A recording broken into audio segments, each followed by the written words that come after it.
Every new cultivator runs into the same problem these days. The internet's flooded with conflicting texts, half-baked advice, and people swearing their way's the only way. But how do you know if the person's telling you what to do actually knows what they're doing? That's exactly what we're tackling tonight. I brought together some of the best cultivators that I have had on this show to sit down with me and share their process and maybe some of their secrets. These guys have had, I didn't do the math. It's well over a collective 100+ years of daily cultivation experience. We're not just going to run through the steps. We're talking about their cultivation philosophy, what works for them, why it works, what doesn't work, and how you can think about this process like all these professionals. So if you've been lost in the noise of the internet, this is your chance to finally hear it straight from the source. Go grab your notebook and a working pen. This is the Mushroom Cultivation Masterclass.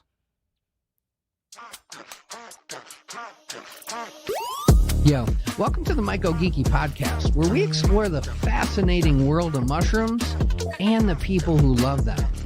From expert cultivators to passionate foragers, we bring you deep conversations, cutting-edge insights, and everything mycology. Whether you're a seasoned mycophile or just curious, we invite you to geek out with us on the wonders of fungi and join the mushroom movement. Hey, what's up, everybody? Welcome to the MycoGeeky Podcast, the podcast that goes very deep, deep end. We're talking 9 feet plus. We're talking Olympic swimming pool deep. We're going to cover cultivation tonight. Hope you guys are ready. If you guys are new, if you have been roaming around the internet and watching way too many videos and it just seems like the more you learn, the less you know, this is the right episode for you. We're sitting down with some absolute legends in the active cultivation community. We are sitting down with some people who in recent years have made an absolute splash, an absolute name for themselves because they have done what really matters, which is they focus on the actual art and practice of cultivating mushrooms. They think about what they do. They test things. They experiment, and they're always thinking about how to grow mushrooms better, how to grow new species of mushrooms. And these are the people that we're going to talk to tonight, and we're going to try to find out how they think about their cultivation practice. We're talking about people like, if you guys have been roaming around this community, you've probably heard about apes. Have you grown apes? That's, I remember when I first got over here, and, if you could grow some apes, it was like a feather in your cap. Oh, okay, you must know a few things, because plenty of new cultivators can't grow apes. Well, we got the guy who isolated apes, the one and only John Workman. So we'll be talking to him. We'll be talking to his buddy Bob. Him and John and Bob, they run Sporeworks. They both cultivate as individuals, and then they run a big business. So we're going to get to hear their perspective, how they make the decisions they make to provide quality genetics to people. We're also going to be talking to Ryan of Full Canopy. They also provide genetics. They do things a little bit differently. They cultivate in bags. They're working through plate cultures. They're just doing things a little different than the Sporeworks guys are. So we're going to talk to Ryan and kind of hear some of his thoughts and his process. We're going to talk to one of my homies who's crushing it. This is a guy who every time I get something new, whether it's genetic from Mexico that I tickled some gills with a couple spore swabs, I'm always quick to get some genetics over to him. I'm talking about Altered Vibez. So he's he's just a modest cultivator, hobby cultivator, just like me. Only he just keeps winning these Entheo Cups with some really amazing pan isolations. So we're going to get the perspective of how you can work through a process and isolate and refine your genetics as time goes on. And then my buddy Brock Lee, one of the homies from the Pacific Ocean, hanging out, watching volcanoes erupt. He's one of the shorter friends I have.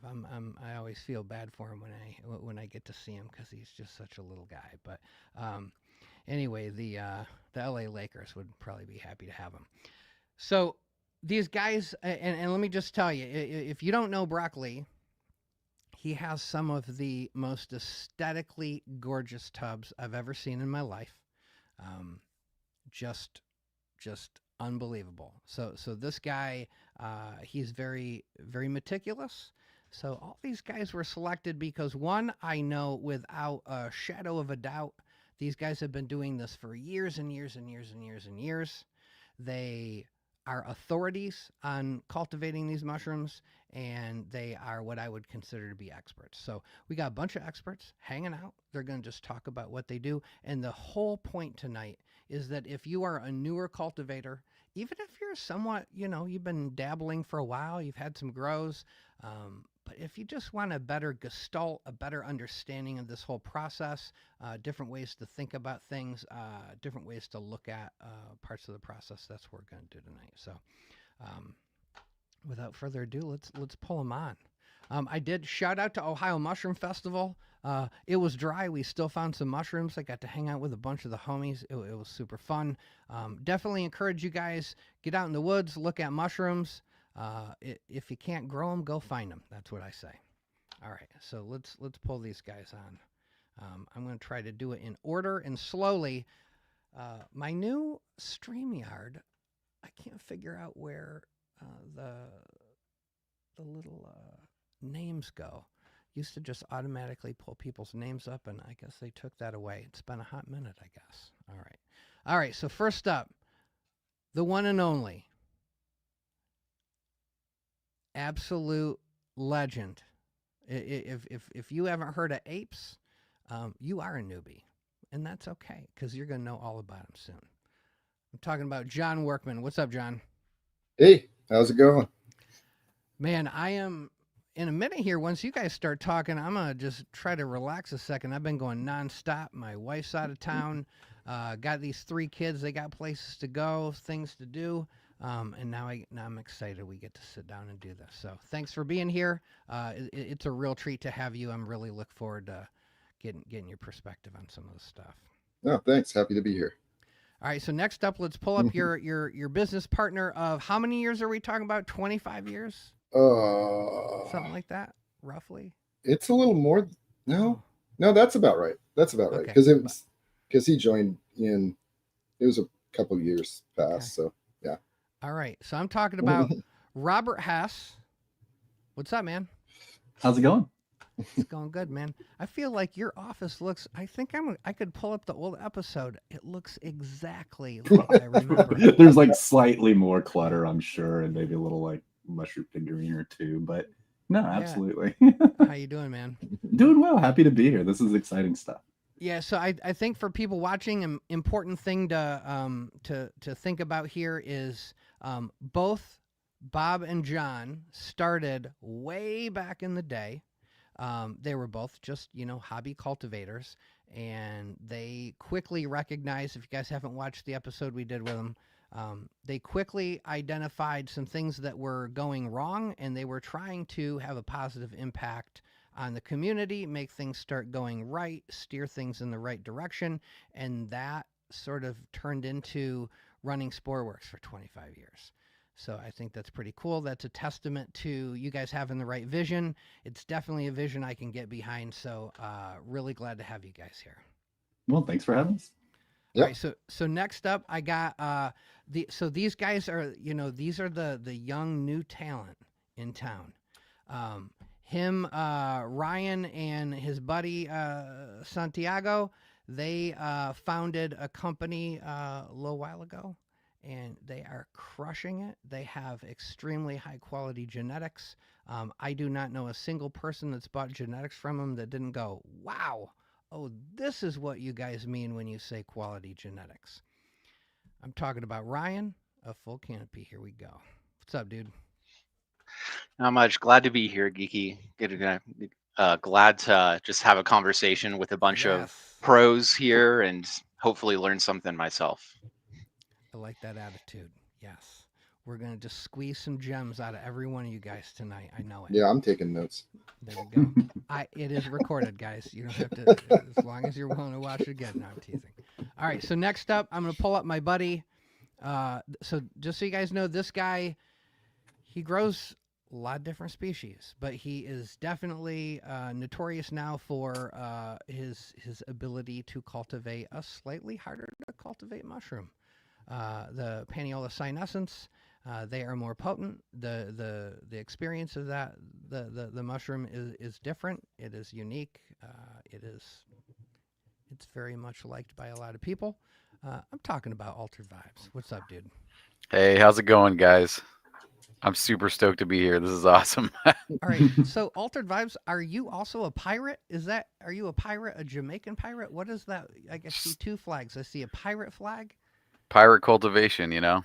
I'm in the basement where I always grow my stuff. So. I love it. I love it. I like that. You're 2 blocks east of the water tower. I got it. Okay. That's right. All right. And then last but not least, and I did this only because I love this guy so much. He has been, for me, a sounding board when things just in this community just seem ridiculous and insane. I can always have a talk with him. He keeps me grounded, and I have never not admired his cultivation practice. I'm talking about Broccoli. What's up, dude? What's up? Yeah, man. Just so you guys know, by the way, he is not short. He has got to be 6'9", 6'10". 6'11". I think I'm like 6'7" or something like that. Okay. I have neck problems. I'm old. I have to stand a distance away from him because I can't. Yeah, he's real tall. Anyway. All right, guys. Well, thank you all for being here. I think this is going to be nice. It's a good little mix. We definitely have some different perspectives. I think what each of you guys do on a daily basis with mushrooms does not look exactly the same. The net result is very similar, but we're going to get into it. So, again, for all you newbies, these guys have grown a couple mushrooms. Let's put it at that. How about this? Just take a wild guess. Actively, I know sometimes in this community people go, I've been growing for 5 years. But then what that really means is, well, for like 4 months, they grew a lot of mushrooms. And then they didn't grow mushrooms for 1.5 years. And then they grew mushrooms for 3 months. And then let's talk years of near daily cultivation activities. What are we looking at? We'll start with John. Oh. You're at the top in the middle. You're on the hot seat. You're just a glowing orb, so I'm just mesmerized immediately. Well, currently, I just grow species that are new to me. I don't generally do cubes very often anymore. Just exotics, and just try to figure out the best way to grow them. You like a challenge. Yeah, no, yeah, it's more interesting, especially when you find something pinning that no one's ever grown before, and that used to be something I could do quite often, and now people are faster than me. They'll usually get the genetics before me, and they'll get something growing, and I don't know. I'm slowing down. But yeah, I do a lot of prints on agar or gill fragments, and that's how early Mexicana strains kind of made it into the community early on, because there weren't any, and I couldn't get prints, but I could get a few dried mushrooms and was able to extract spores from gills. That seemed like a pretty good skill. I was able to get a lot of things going just from just fragments of gills sent in the mail. And then I could do the microscopy at the same time, because that's where most of the important stuff is on the gill surface. I like it. But yeah, I do like really micro grows. And if I see a pin on agar, that's an amazing day for me, because that shows some potential. Agreed. Yes. Cool, man. All right. So I know, Bob, you are like the COO of Sporeworks, right? You're really managing the business. How I know, but you started out cultivating pretty regularly. Talk to me about those years, and then kind of what your involvement in the cultivation practice of Sporeworks is at this point. For those who don't know, they have a whole mushroom factory in Europe, so it's not in the United States. Right. No, and so that's where most of the focus is right now. Because obviously I hesitate to use words like high profile, but of course, we've been around for a while and operate in a very conservative nature in the clear net, right? So because of that, or at least myself, I've often, or at least for the last several decades, fairly removed from any sort of active cultivation, right? Doing any sort of magical mushroom exploration myself, but of course, whatever. And the good news is, though, that we still have our sister company that focuses specifically on things like gourmet and medicinal market mushrooms. So, I mean, even here in my junkie room, you can see tubs of things that are just being tested, right? So my current cultivation experience is really just utilizing a lot of the material that we have on hand here, which tends to be edible mushroom cultures and some various forms of like sterilized substrates, whether they're old school PF jars, which is still one of my favorite types of cultivation methodologies for just about getting there. I mean, when you're talking about just getting the job done, it gets the job done fairly efficiently as well. So there's a lot of that kind of stuff, just a lot of like, I'm big on neglect tech, if that makes sense for a lot of folks. I know we're talking about like, okay, how do we fine tune things? That happens over on the other side of the pond. Here we just like sort of neglect things because, for what it's worth, I don't want to say we want to provide products and sort of services for customers. They're not getting it fresh from the lab. They're getting it after it's been kicked around by the UPS folks and whatever. So we often just kind of think about it. All right, well, let's sterilize some substrate. Let's let it sit for a week and a half. Then let's inoculate it. Then let's just sort of halfway incubate it and see if it just, all of those sorts of things. So that's primarily what I do now. Back in the day, it was just like what gets done in the college dorm room, which at the time was the PF tech. And then, of course, there wasn't a whole lot, 20 something years ago. Mono tubs were sort of rare. That was not a thing that a lot of people did. That was sort of a new style of technique that was developed later on. So that was that. But over in Europe and Austria, it's state of the art. I really wish. I mean, those folks, it's a different situation over there, and hopefully we'll be able to get our managers a little bit more public about engaging in educational material about what it is that they do. But it's fantastic. I mean, we're of course growing over there for a specific purpose, which is both production of stable genetics, right? We want to be able to test genetics on a grand scale and run them through various techniques. But then we also want to produce spores because that's sort of I would say that was the lifeblood of what we do in the business that we provide for the community. So we need them, and that is a legal pipeline for us more than anything. But I will say that what they focus on is tub style growing. I think the best place to find a lot of that, if folks are interested, seeing kind of behind the scenes of that, our TikTok, believe it or not, I think is the one thing that's surviving these days as far as where we're able to share some of that stuff. So yeah, it's you can sort of see how tubs are set up, but they grow in whole rooms. And so we're working in rooms that are fully controlled, fresh air exchange and humidity and temperature, filtered, all of that sort of stuff. So the folks will often remark when they see our tubs over there that they don't have filters in the holes, right? So they're like, how does that work? It's like, because the whole room's like copacetic. It's really awesome. But so that's the big focus of things over there on an industrial scale. So we can kind of, I know enough of their process to comment on that and kind of give some people some feedback on how that works, just from handling materials and whatnot. But yeah, that's nice. Basically where we're at. Cool, man. Yeah, that's, you know, most of us growing mushrooms, we do not have our European facility. I have my basement facility. So yes, so that is unique for you guys for sure. And you guys are also growing, just for people who maybe have not seen their episode, they have the legal ability to cultivate mushrooms because they are producing the spores and not for the fruit. So just so you guys know, if you're buying genetics from Sporeworks, just like when you were growing up and somebody said, finish all that steak. A cow had to die for you to eat that steak. A mushroom had to die for you to get that spore print, guys. So just don't forget that. Yeah. By the wheelbarrow full. Sometimes it's sad. Yes. Yes. It's sad. It's so sad. All right. So Brock, how about you? Like a cumulative amount of time for like close to daily cultivation practice. Well, for a couple of years I was doing full time. Lately I've kind of took a step back a little bit. I've been doing a plumbing apprenticeship. Cool. It's going pretty good.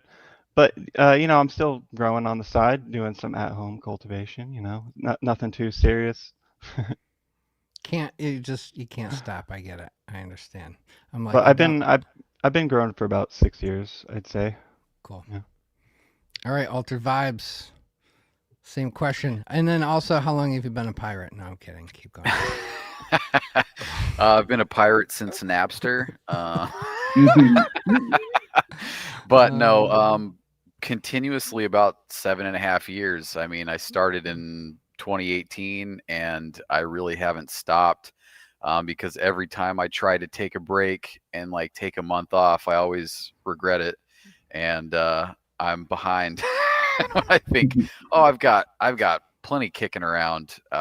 People come out of the woodwork and then it's all gone. And I have to scramble to hurry up and make some more. So yeah. About 7.5 years straight. I took like a month off here, a month ago.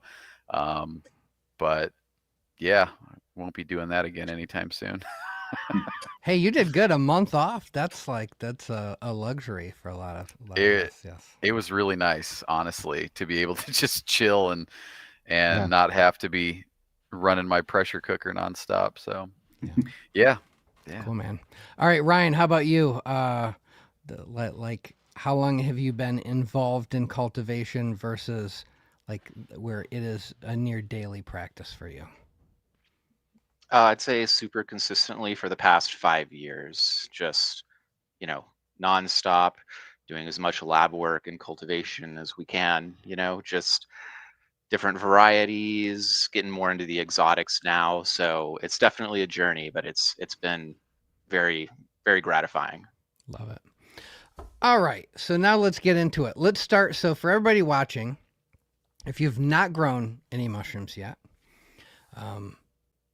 but maybe you've grown a tomato before, or you've got a little patio picker out on the front porch, and you go buy your seed packets and a little potting soil. So we're going to start at the beginning. We're going to talk about where do you get your seeds, your spores, and or other ways you can start growing these things. You can skip a couple steps, and I want to talk everybody through why you might choose to obtain a liquid culture and what you get and what you're missing out on by doing that. What you get and what you're missing out on by starting from spore. And the same for like a plate culture, but we can sort of clump plate cultures in to some degree with liquid culture. So who here is 100% all about the spores? Oh, that's me. Okay, John. So let's start with John. Tell everybody why you were in love working with spores, what they get for it, but what burden they carry by working with spores. Well, if you get spores, and I like to get spores or gill fragments, which is even worse, you're dealing with usually a a print that's taken in a non-sterile environment. So you're going to have to deal with contamination. There's just no way around it. You can use different antibiotic augers if you need to, or just be really selective. You're gaining the whole gamut of the genetics, especially if it's wild type or close to it. If you can get within a couple of generations, you're going to have a lot more genetic diversity in those cultures. And when you're starting out with something wild, which I often do, you'll see dramatic differences in the cultures and in the behavior of the cultures.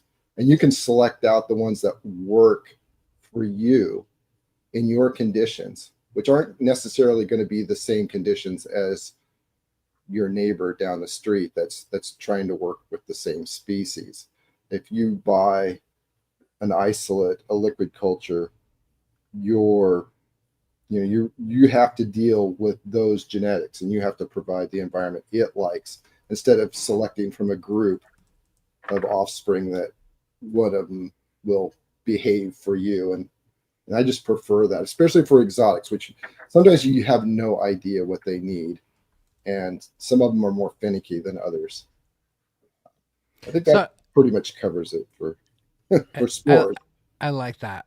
So to repeat back for everybody, if you're working with a liquid culture, you are likely working with dikaryotic isolation. It is sort of one expression. So it's one kid. Yeah. And if that kid's annoying, then you got an annoying kid. If he's attractive, but not very smart, if you got like the Paul Walker kid, then that's what you're stuck with. I love you, Paul Walker. Rest in peace. But I still stand by what I said.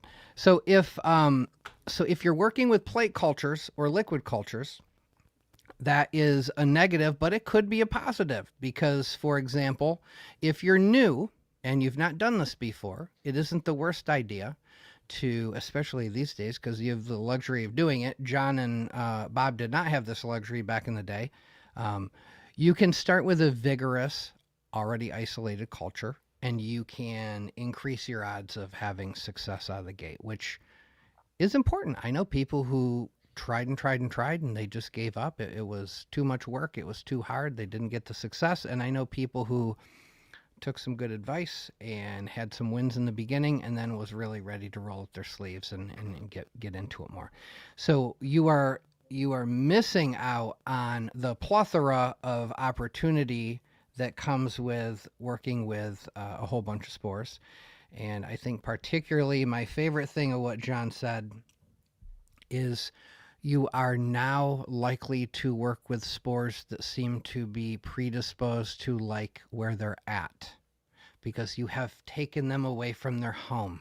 You have just torn them away from where they've lived and enjoyed genetic stability for so long.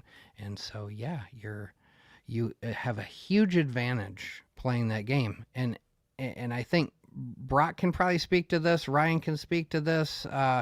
There was a period of time in the community where people would show these amazing photos of grows. It'd be like, of course, the bulk growers growing 500 tubs, 400 tubs, and they're taking a picture of the best fruit they've ever produced from that line.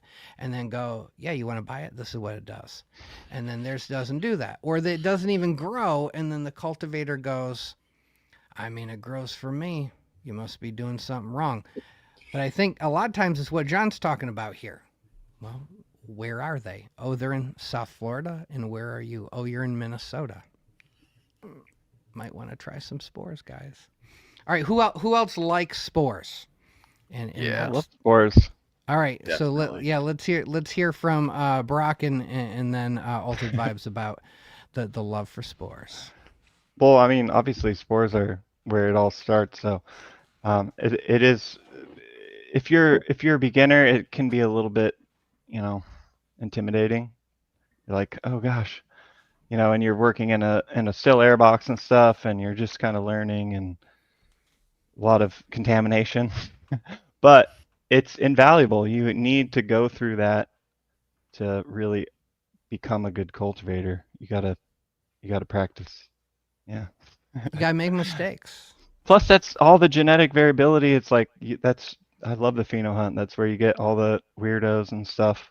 Don't get me wrong, I love clones and isolated cultures and stuff like that too. But yeah, everything serves a purpose. It all serves a purpose. Yeah. All right, altered vibes, spores. Yeah, I would say John pretty much nailed it. But for me, anytime you're talking about trying to make your environment function, if we're talking about growing cubes, we know what they grow on. You can imitate that pretty easily. But when you're talking about exotics, especially, like the wild print that you just got me for Mexico, I mean, I was able to kind of give it something similar to what it grows on, and then it reacted to that and in my environment, and it jumped into to growing into a Martha tent really easily, just because it was used to manure and straw, and that's what it liked. So it fruited for me pretty well. But yeah, when you're trying to make your setup function, the more diversity, the more likely that something's going to click and it's going to pop for you, and you're going to be able to then take that, isolate it, and continue to grow it so that, that does work for you. But like you're saying, if it's an isolation and it doesn't like what you're giving it, then it's not going to grow and it's going to be discouraging. Or it may not grow and it's going to be discouraging. But, the diversity is good when you're trying to figure out what it's going to like. Yes. All right. So, Ryan, I don't know if you raised your hand. Let's start talking about what the benefits, because I do truly believe there are really strong pluses to getting isolated monocultures, to getting something that's been, as we say, worked. What might that benefit be, particularly for a new cultivator? Why is something that has been worked maybe very appealing for them? Yeah, so I will say I love spores. Spores are great. I think they're great for breeding. They're great for, everything that was said before. I think if we're talking about beginners, though, I think that, if I'm just some random person that's coming to grow mushrooms, then I think about it like a plant, right? I probably don't know very much about it. So I just want to set it on my desk, and I want it to do its thing. And I want to have the least amount of work to do, right? I've got things to do and I don't have time to care for this, look at it, isolate it, whatever it is. So I think that for liquid cultures, the best thing about them is that wherever you're getting them from, normally they are consistent. And when you're getting them, a lot of people will get like an all-in-one bag or get, it already on grain or something. So you can speed up the process. So, everybody's time is valuable. If you're starting from spore, it might be a little bit, maybe a couple weeks longer period of time. If you're starting from like liquid culture, then I think that generally you can shave a couple of weeks off of your time frame. And again, things are a little bit more consistent. So as long as, the end user's environment is correct, I think that you just save a lot of time and you get things a little bit more consistent. So I love all that. I agree with all that. And there are a couple other, scenarios where that's pretty important. There are mutants that do not produce spores. So there is no other choice. If you want to grow Enigma, I cannot sell you or I cannot direct you to a company that sells Enigma spores. Now, pro tip for you newbies, if you're talking to a guy on Reddit and he wants to sell you Enigma spores, run. That guy doesn't know what he's talking about. So yeah, there are many of these mutations, and there are even some albino isolations that are often sporeless. There are also albino isolations that are more typically spore producers that can occasionally not produce spores. So it's important, and I'm sure John and Bob have encountered this, where you can't just count on albino spores being there. You have to actually pull out the microscope and you have to make sure they're there. You got to go look for them. These are things I think a lot of newer cultivators assume, well, I got a swab, it's blue on the end of it. I mean, there it is. Well, no, you have polymerized psilocybin on the end of your swab, and that will not germinate, but might be able Hopefully to some gill suck on tissue. it or something. Yes, you just cross your fingers for some gill tissue. Now, that is honestly the best case scenario, is if you get a swab and you streak it, and then I like to snap off the end and dunk it in the plate. I get both my spore germinations on my streak, or if I do like a grab and drag. But then also, from time to time, I'll get a nice little rhizomorphic offshoot off of the swab, and I can tell you right now that a germinated spore, freshly dicaryotized, is not going to just instantly shoot out rhizomorphs like that. That is quite likely a little bit of gill tissue that has traveled with the swab, because you bought your swab set from a fricking brute who didn't love his mushrooms the right way, didn't harvest at the right time, and just got all in there like a friggin' 18-year-old teenager on a prom date. And that is not, you need someone that cares and loves about these mushrooms enough to have that technique be right. That's why you buy from guys like this, people who really work hard to sell a quality product.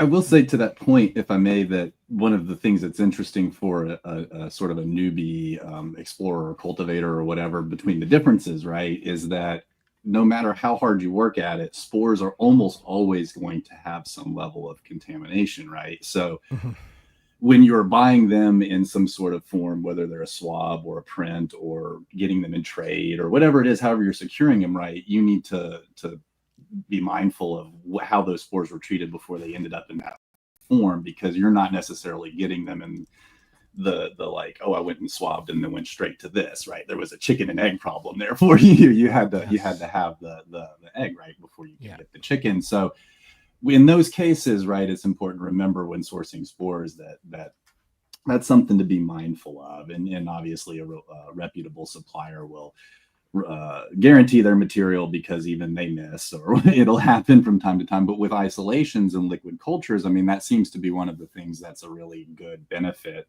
in most cases, is that there's a higher level, or at least in our case, we see a higher level of stability in getting the product to a customer, or the material, the genetic material, to the customer in a form that's more examinable, I guess, for lack of a better word, for them. And hopefully they've chosen to look at a genetic that works, right? So they're not trying to explore or examine something that's like spinning a square peg in a round hole. But that's been our experience, unless the liquid culture itself is somehow contaminated, which is, well, the other part of that is incredibly easy to determine very quickly. So while with spore product, you might be examining it for some time and not actually get to the like idea that it actually has some sort of bacterial contamination that's riding it for a while, or there's some sort of viral contamination in there that's preventing it from doing what it needs to do. But with a liquid culture, you know that like right away. So that's another thing to consider too for folks when they're weighing the difference between the two and sort of like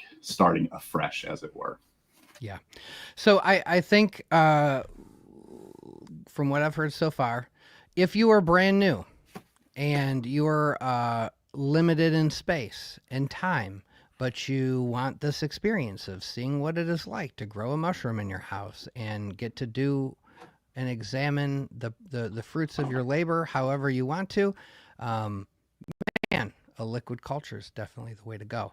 If you have a buddy who isolated a really cool strain and its morphology is attractive and maybe its medicinal properties are attractive, you have an opportunity to grow that exact thing through the liquid culture. As you evolve as a cultivator, if you catch the bug that we all have caught, you very quickly go, from time to time, I want to do that. I want to grow this very specific isolation. Sometimes it can be a way of testing out, like, I know Brock's a good cultivator, but I really don't know how good of a cultivator he is until I grow out one of his isolations. And then I kind of get a flavor for it. I can go, oh wow, this is nice. This Melmac variant is different than, many of the other variants I've grown. I can tell you, everybody that I've ever steered towards full canopy goes, holy shit, I thought I grew a Melmac, but I've never grown a Melmac till I grew full canopy Melmacs. So there is that it moves more into a little bit of an aficionado kind of vibe, but for sure that will always hold an important role. The other thing that back in the day, plates were quite popular for a while, and that was because you could show off this gorgeous rhizomorphic growth, right? You could wow and dazzle the audience with a gorgeous plate. Ooh, yes. Yeah. Oh yeah. Oh, are we doing this? Altered Vibes? Hold on. All right. Hold on. We're doing it. I was going to pull somebody on. I have a latecomer to the show. I think I must have sent him the wrong link or something. I don't know how it happened, but so this guy, he's been on the show recently. He is legally cultivating mushrooms in the United States of America, and he definitely knows what he's doing. His tubs are banging and popping and standing room only. I'm talking about Josh Walker of Lost Garden. What's up, man? Hey, how's it going? Good, man. You sound good. Always a little worried when I don't get a sound check, but yeah, you sound great. Glad to have you. How about you talk? You hop in this spore versus liquid culture or plate culture. Okay. Why? Who and when might you really want to, use liquid cultures or plate cultures, and when does it really behoove you to start thinking about germinating spores and learning how to do that whole process? To me, it's kind of gets into like what your aims are, if you're wanting to get creative or if you're just wanting to kind of like produce something that you like see on the box, like, so a lot of cultures and clones are going to just give you consistency that you may not get to for a long time working with spores, but spores are just really fun because you get to see kind of the nature of the organism a little more. You can see kind of genetic diversity, and yeah, it just depends on what your personality is and what you would kind of be looking for. I tend to kind of always like to have something like consistent going, but also when I have plenty of that kind of stuff going, it frees me up to like feel like I need to like reach into the multi-spore world and just kind of play around. So if some beginners want to play around from the beginning, I guess, and some want to just like get some medicine that like doesn't have as much variance, I guess, or challenges with growing. So guys, you got to think, end goal. Why are you doing this? Are you bored? Then do whatever the hell you want to do. Make all your mistakes.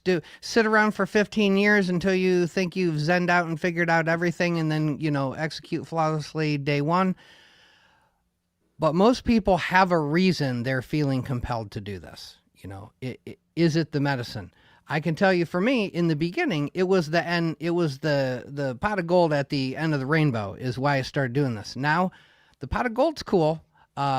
It is absolutely not what motivates me to do this. I have fallen in love with the cultivation process in a way where the medicine is the cultivation for me as well. And I know many people have expressed that on the show over the years. Every aspect of it tends to be this thing that connects you with yourself. It gives you solitude. It gives you patience. Definitely teaches you patience. But man, if you're starting off and you just need to grow some medicine, liquid cultures get you some medicine. And in fact, I talk to a lot of people. Maybe you guys hear this too. Some people will. It's the connoisseurs of the experience, and so they hear somebody talking about a certain strain. They've been, regaled a story about a certain trip experience, and then they're just on the hunt for that isolation. And for some reason, the greatest trips are always a strain that you are immediately going to struggle to find for some reason. And so it becomes this quest and all that stuff. But yeah, think about what you're doing, why you're doing it, and let that determine what you work with. So fine, a year in, you are not a newbie anymore. You're competent, you're proficient, you still love this process. And you haven't germinated spores yet? What you waiting for, buddy? This is the time. A whole new world. It's like a Disney song. It's a whole new world to achieve something unique starting from spore. It is yours. You have done the work. You have made many more decisions.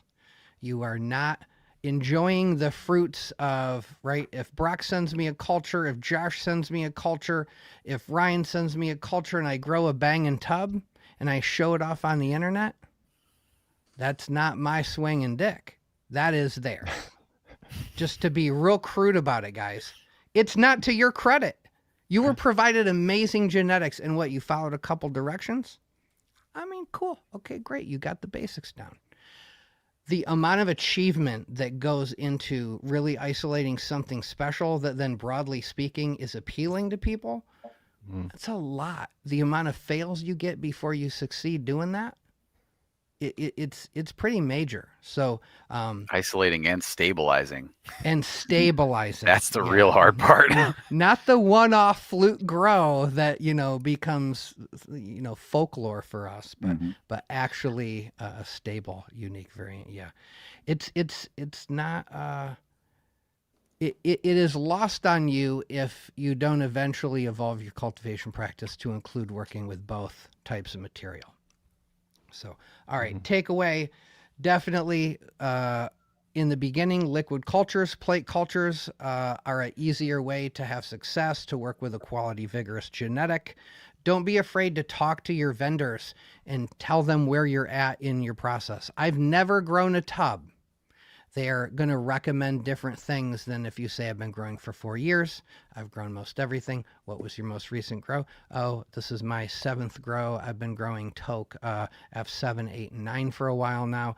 I would recommend different things for a cultivator like that than somebody who's never grown mushrooms. And by the way, Altered Vibes. Yeah, there it is. All right, guys, what you're looking at right there, this is Steel Magnolia from an original liquid culture from Dirty South Mycology that my buddy Aaron maintained meticulously.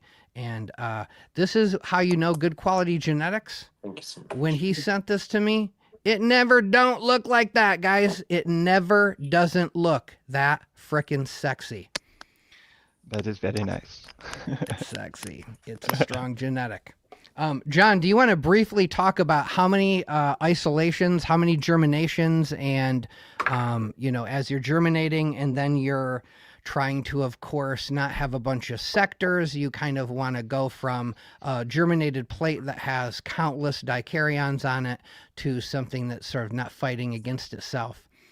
How many of those do you have to isolate and grow out before you find one that's really special? What would your rough guess on, like, how many times? Yeah, if I'm working for something new, I don't isolate.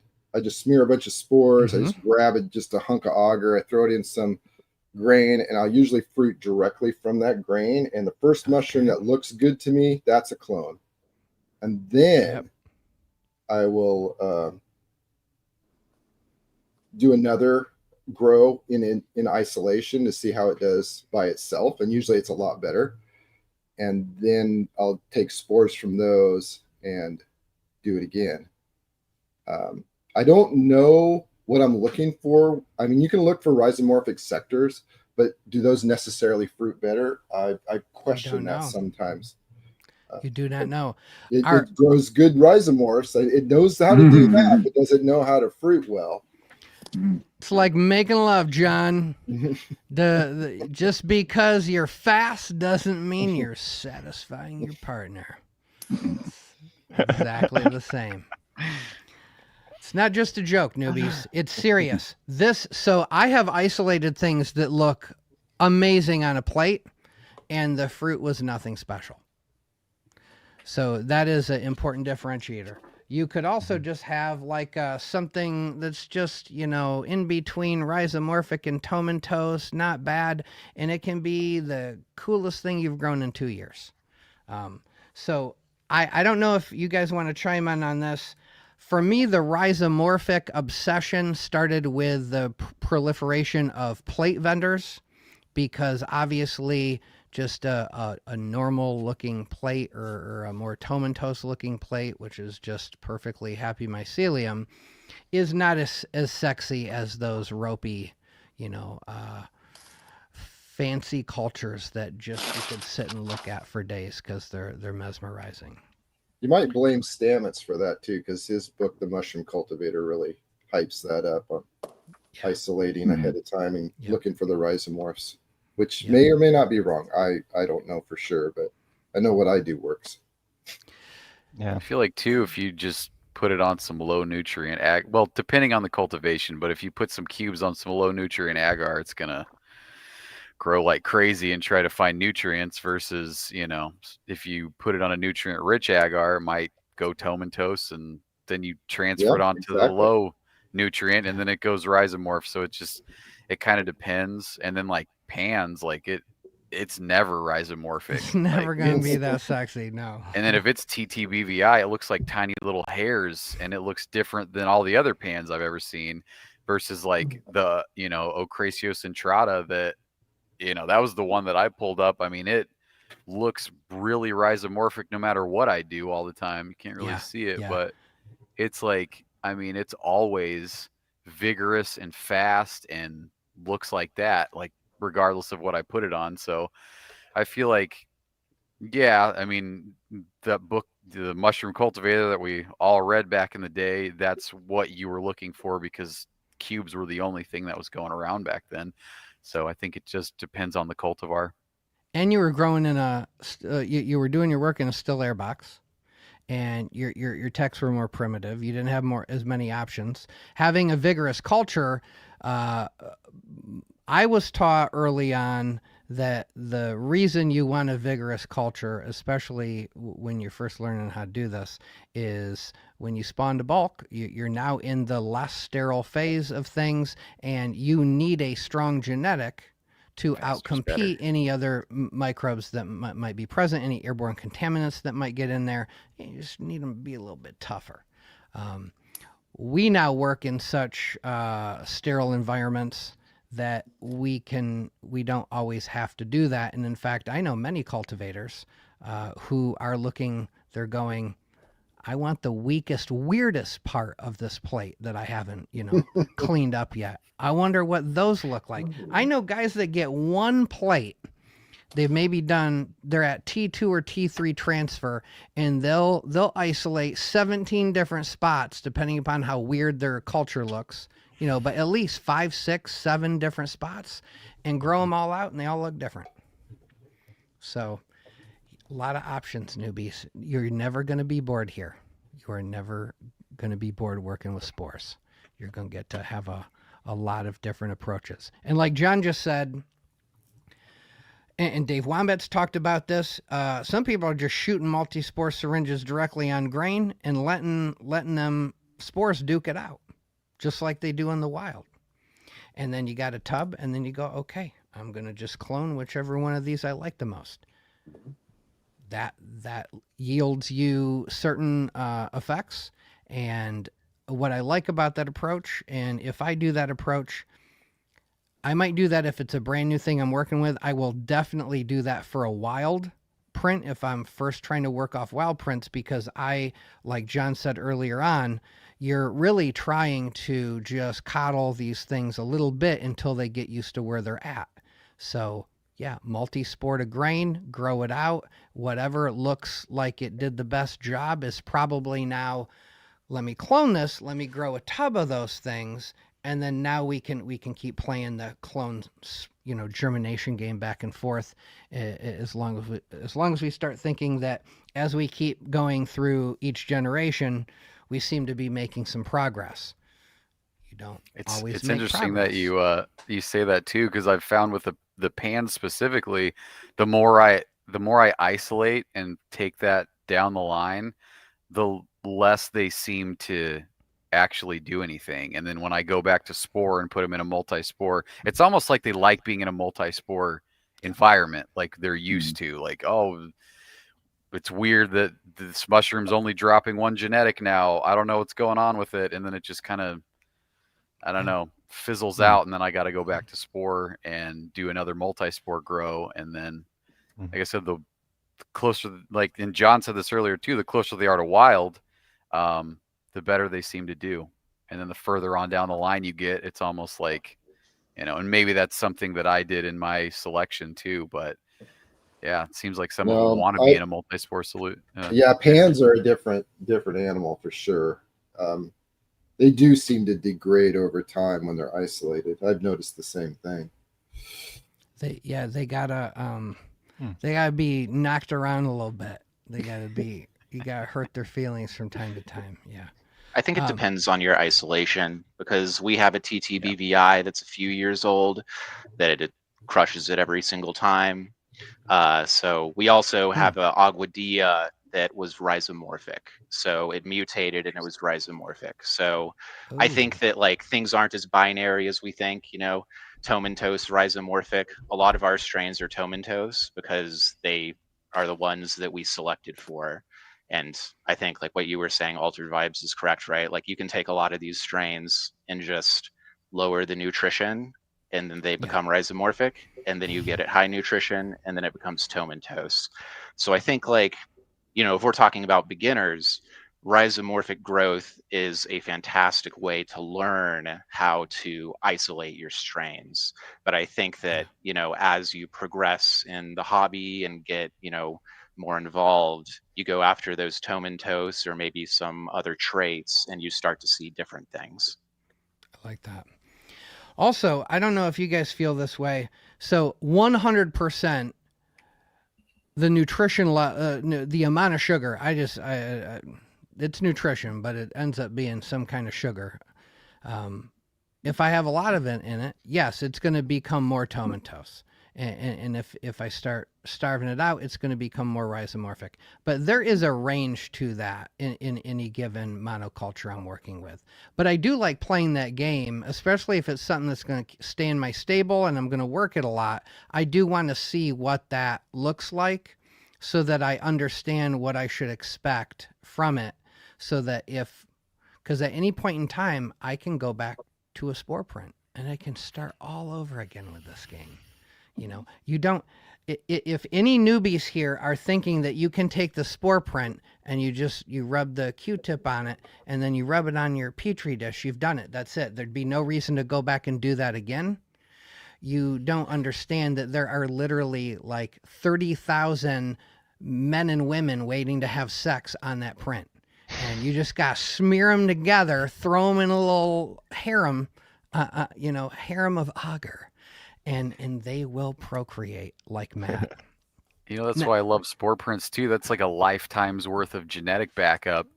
And even like, print or swabs usually come with 2. So you send one and keep one, and kind of ease of use of the print is really nice for that kind of intermediate step. You don't have to sterilize anything, but I've never used an entire print before. I have every print I've ever had, and I can go back to that if I need to. So it's really cool to have that backup too. Now, have you guys ever worked a print the first time, thought, okay, that's fine. You just sort of shelf it. You put it in your little box or wherever you store your spores. And then for whatever reason, you come back to it. And that second time you come back to it, a year later, 2 years later, now all of a sudden you're like, oh, who are you? Where'd you come from? This is not what I remember. And I couldn't figure that out the first time I experienced it. And then I was like, so maybe like some of those spores, they don't stay viable, but the ones that do stay viable. So now I have this new thing. I treat my spores like wine. So Really? sure, right. I gotta die take out. a little sip in the beginning. Just give me a little nip of that. But I'm gonna sit on those suckers for 6 months or a year, and then play that game again, so I can kind of see, oh, does this? Because I just want to figure all these. I think Ryan bringing up, it's not as binary or simple as maybe some of these things that we try to simplify everything down to are. I think it's interesting to start thinking like that. Yeah, I've Now- seen something similar. I've gotten spore prints that are just horribly contaminated with some sort of green mold. And I just I don't want to deal with this. And I'll leave it for years, like in the fridge or on the shelf. And then I'll come back to it. And those mold spores, they must not be as resilient over time as mushroom spores. They're a lot smaller and probably don't have that thick shell of like a cubensis spore, and it'd be almost entirely clean. Like you're not going to see any mold spore. So there is, or bacteria, which I've had that with bacteria. You're totally right. I had some dirty zap spores. First time I played with it, Garbaggio you just put it back, but I liked who I got it from, and I knew it was a new location.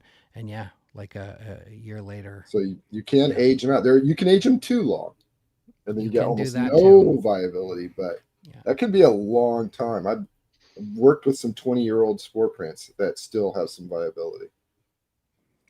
Agreed. Now, so does anybody here isolate monokaryons? I don't. I think I purposely left that out just because that didn't seem like a newbie-friendly concept. But right now, there are a lot of early stage crosses. My good buddy Ed Gran has done a countless number of them.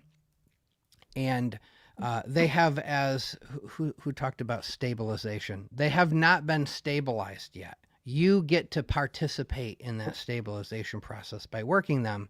And sometimes that can be fruitful. And I have seen some of those things evolve into something pretty rad and really unique looking morphologies. And I've seen others where I got a couple guys that we work a lot of his stuff, and we just go, we're at like F7, we might just stop. It seems to be going on a bad trajectory. When you are isolating a monokaryon and mating another monokaryon with it, you have taken one single random spore. And by what criteria have you selected that? By absolute chance. There is no serial dilution, grab and drag, super light swab that you streak really fast just to try to isolate a mono. Whatever technique you use, you have just arbitrarily grabbed a single spore that then germinated. Sometimes that might be a very beautiful thing, and other times that might not be. So, for example, I forget who just said the competition. Oh yeah, Pan Science. They like need to be roughed up. They need a little competition. They need to have that natural vibe. This happens every year, right out in my front yard. My boletes drop spores left and right, and there's already, I'm assuming, a single dikaryotic dominant mycelium in the ground. So if those new spores germinate, they're now going to be competing with that. Are they? And we already know diamond crosses are a thing. So how do we know what exactly is going on? But I argue, and this is what I tell all newbies who they DM me and say, I want to buy a microscope, I want to do this, I want to do that, because I want to play all the cool games and do all the cool tricks. And I say, grow 2 different strains of mushrooms and just do the old double swap. That will work a lot. That works more than it doesn't work, because you're just smearing a bunch of spores together. And just like human beings, genetics want diversity. They want to mate with something they haven't seen before. And so those you can cross just the old-fashioned way. Do you have a certificate of endorsement from somebody that says this is officially a cross? You don't. No. I don't know too many people who really seem to care, though. Does it look different? Is it stable? It's more likely to stabilize more quickly. It's more likely to maintain whatever trait you see in the earlier filial generations. And more importantly, you're duplicating, or you're more closely duplicating what it's doing in nature anyway. So that's like another level of thinking about. It seems like we're definitely saying in the beginning, sure, grow from liquid culture or a plate culture, but as soon as you're really in it to win it and are enjoying this as a hobby, you want to move to spore. And these are just some like other things to think about, how to work with your spores, why you're working with your spores, the way that you're working with them. Well, that's All how right. I did the ape, was a single monokaryotic spore isolation, and I didn't want to do another one and then try to cross them. Mm-hmm. I just took that monokaryon and I put it on grain and I let it colonize 99% of the way, and then I just scraped a bunch of spores from the other parent strain into that jar. That would leave no substrate left to produce a whole mushroom, but there'd be like a ton of mating going on. So I only had to do the one isolation, and then hopefully a strong, outstanding other spore would take over. You heathen. You just took one John Holmes monokaryon and let it have sex with all those spores. And then those babies fought each other and one survivor. Well, I starved all of the ones that were not the cross. Yes, exactly. Oh, goodness. I think this is like a vendor specific thing also, because like we've done it both ways, where you get all the spores, throw them in, and you get the monokaryons. So a lot of it is just like, how much time do you have, right? You know, if you don't have a lot of time, you can just throw all the spores together. If you have a little, you know, a lot of time to observe, then you can do the mono way. But there is a lot of failure because, you know, you need the alleles and the pheromones to match up and all this other stuff. And, you know, there's a lot of failure, a lot. So, you know, if you have the time, the monos, I think, is like the way to do it, because then you can confirm that what you have is a real cross. Yep. And the other way, I think, is you can still confirm it if you really know the two strains. Because if you really know the two strains, when they mate together, you can see the characteristics of both.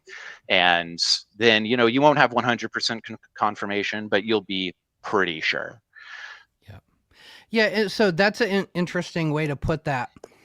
And I think what you mean by that is have like some history with both of those strains, meaning you have seen them express what you believe to be, they've shown you all their tricks. And so that you really have a sense of those morphologies, and then you made a decision what to mate with what, in hopes that then that contrast was strong enough. Like, can you, if you mix turquoise with aquamarine, it's a different color, but you can't exactly tell because the original colors are the same. If you got red with green, it's going to be new color. Red with blue, new, right? Just to use like a weird color metaphor, that 100% I've had them where I go, I don't need anybody to do anything. This cross worked. Yeah. Which, by the way, there's no, I don't care what anybody says. Anybody that tells you that they can confirm genetically a cross between two of the same species, it is not true. Make them show you the science behind that, because I can show you the science behind that. Anyway, but if you're new and you're just getting into this, why on earth would you care anyway? Do stuff, grow mushrooms, follow your bliss, figure it out. It's good to just spend the time on and get used to what things look like, get used to how they pin, and then you wouldn't even know until they mix that, you know, maybe the pin set's coming from this strain, or maybe that the big fat stems is coming from this. But you just really, it's fun to just spend time with a culture and just get to know it, like neglect it, overwater it, mistreat it, do all the stuff just to see how it reacts. let it go to see how many flushes you can get out of it, whether you're actually keeping those, just to see how it likes to live. And like, I think just all the way down the line, just paying attention to it is going to give you all the insights if you really want to like see if you're going to recognize traits in a cross or something like that. Which is like, that's really the fun. I think that, you know, people are going to fall in love with different parts of the grow process by doing that, and by maybe looking at and like searching and trying to put something together. It seems like people get their pet projects they start working on, and it starts to become a real personal thing. And I think that's a pretty fun part of it. I like Definitely. And we all do that.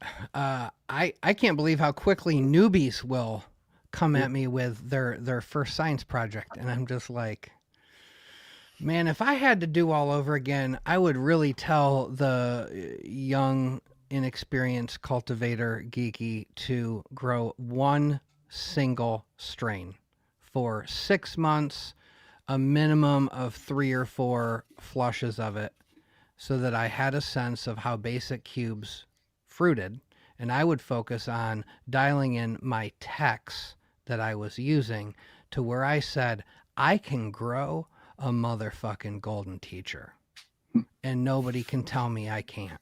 I know when it's going to pin to the half hour. If you get cozy and comfortable with that one simple basic cube strain in the beginning, the benefit is you've eliminated all the variables. You're now just focusing on your text so that you can make sure the physics of what you're doing is working.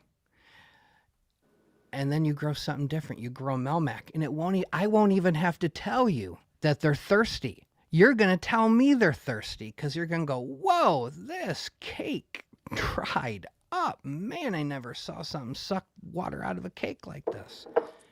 Because you have like a more intimate knowledge of that one strain. You literally know, you only have to look at your jars. You know when your jars are going to be colonized.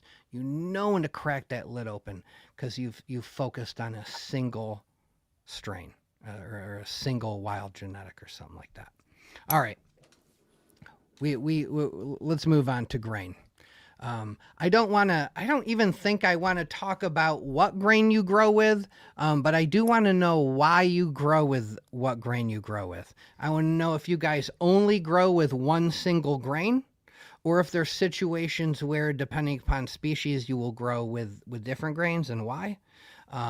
So not, we're not converting anybody over to the Church of Latter-day Saints here. We're just trying to explain why you use the grains that you do. How about Josh? How about you start off?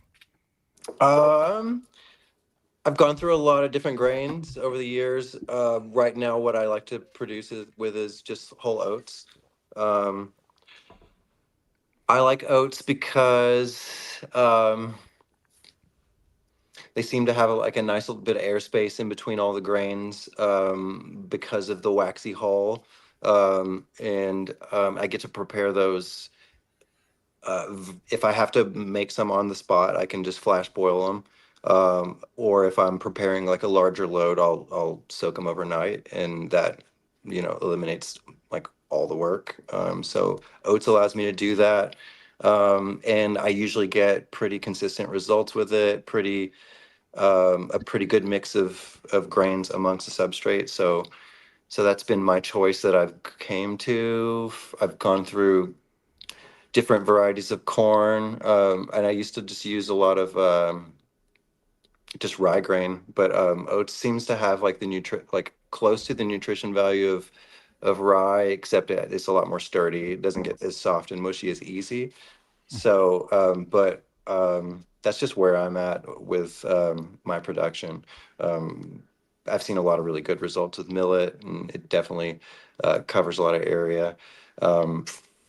For me, I can get the oats to strain easier without making a big mess. So like losing a lot of small grains on the floor is also part of my reality.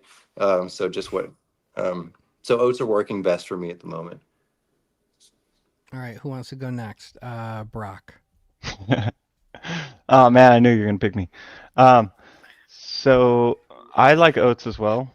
I've used millet. I've used rye a couple times. I just like oats because it's the cheapest where I live. I can get it really easy, and it works pretty good. I had to kind of mess with my method a little bit to get it Yeah.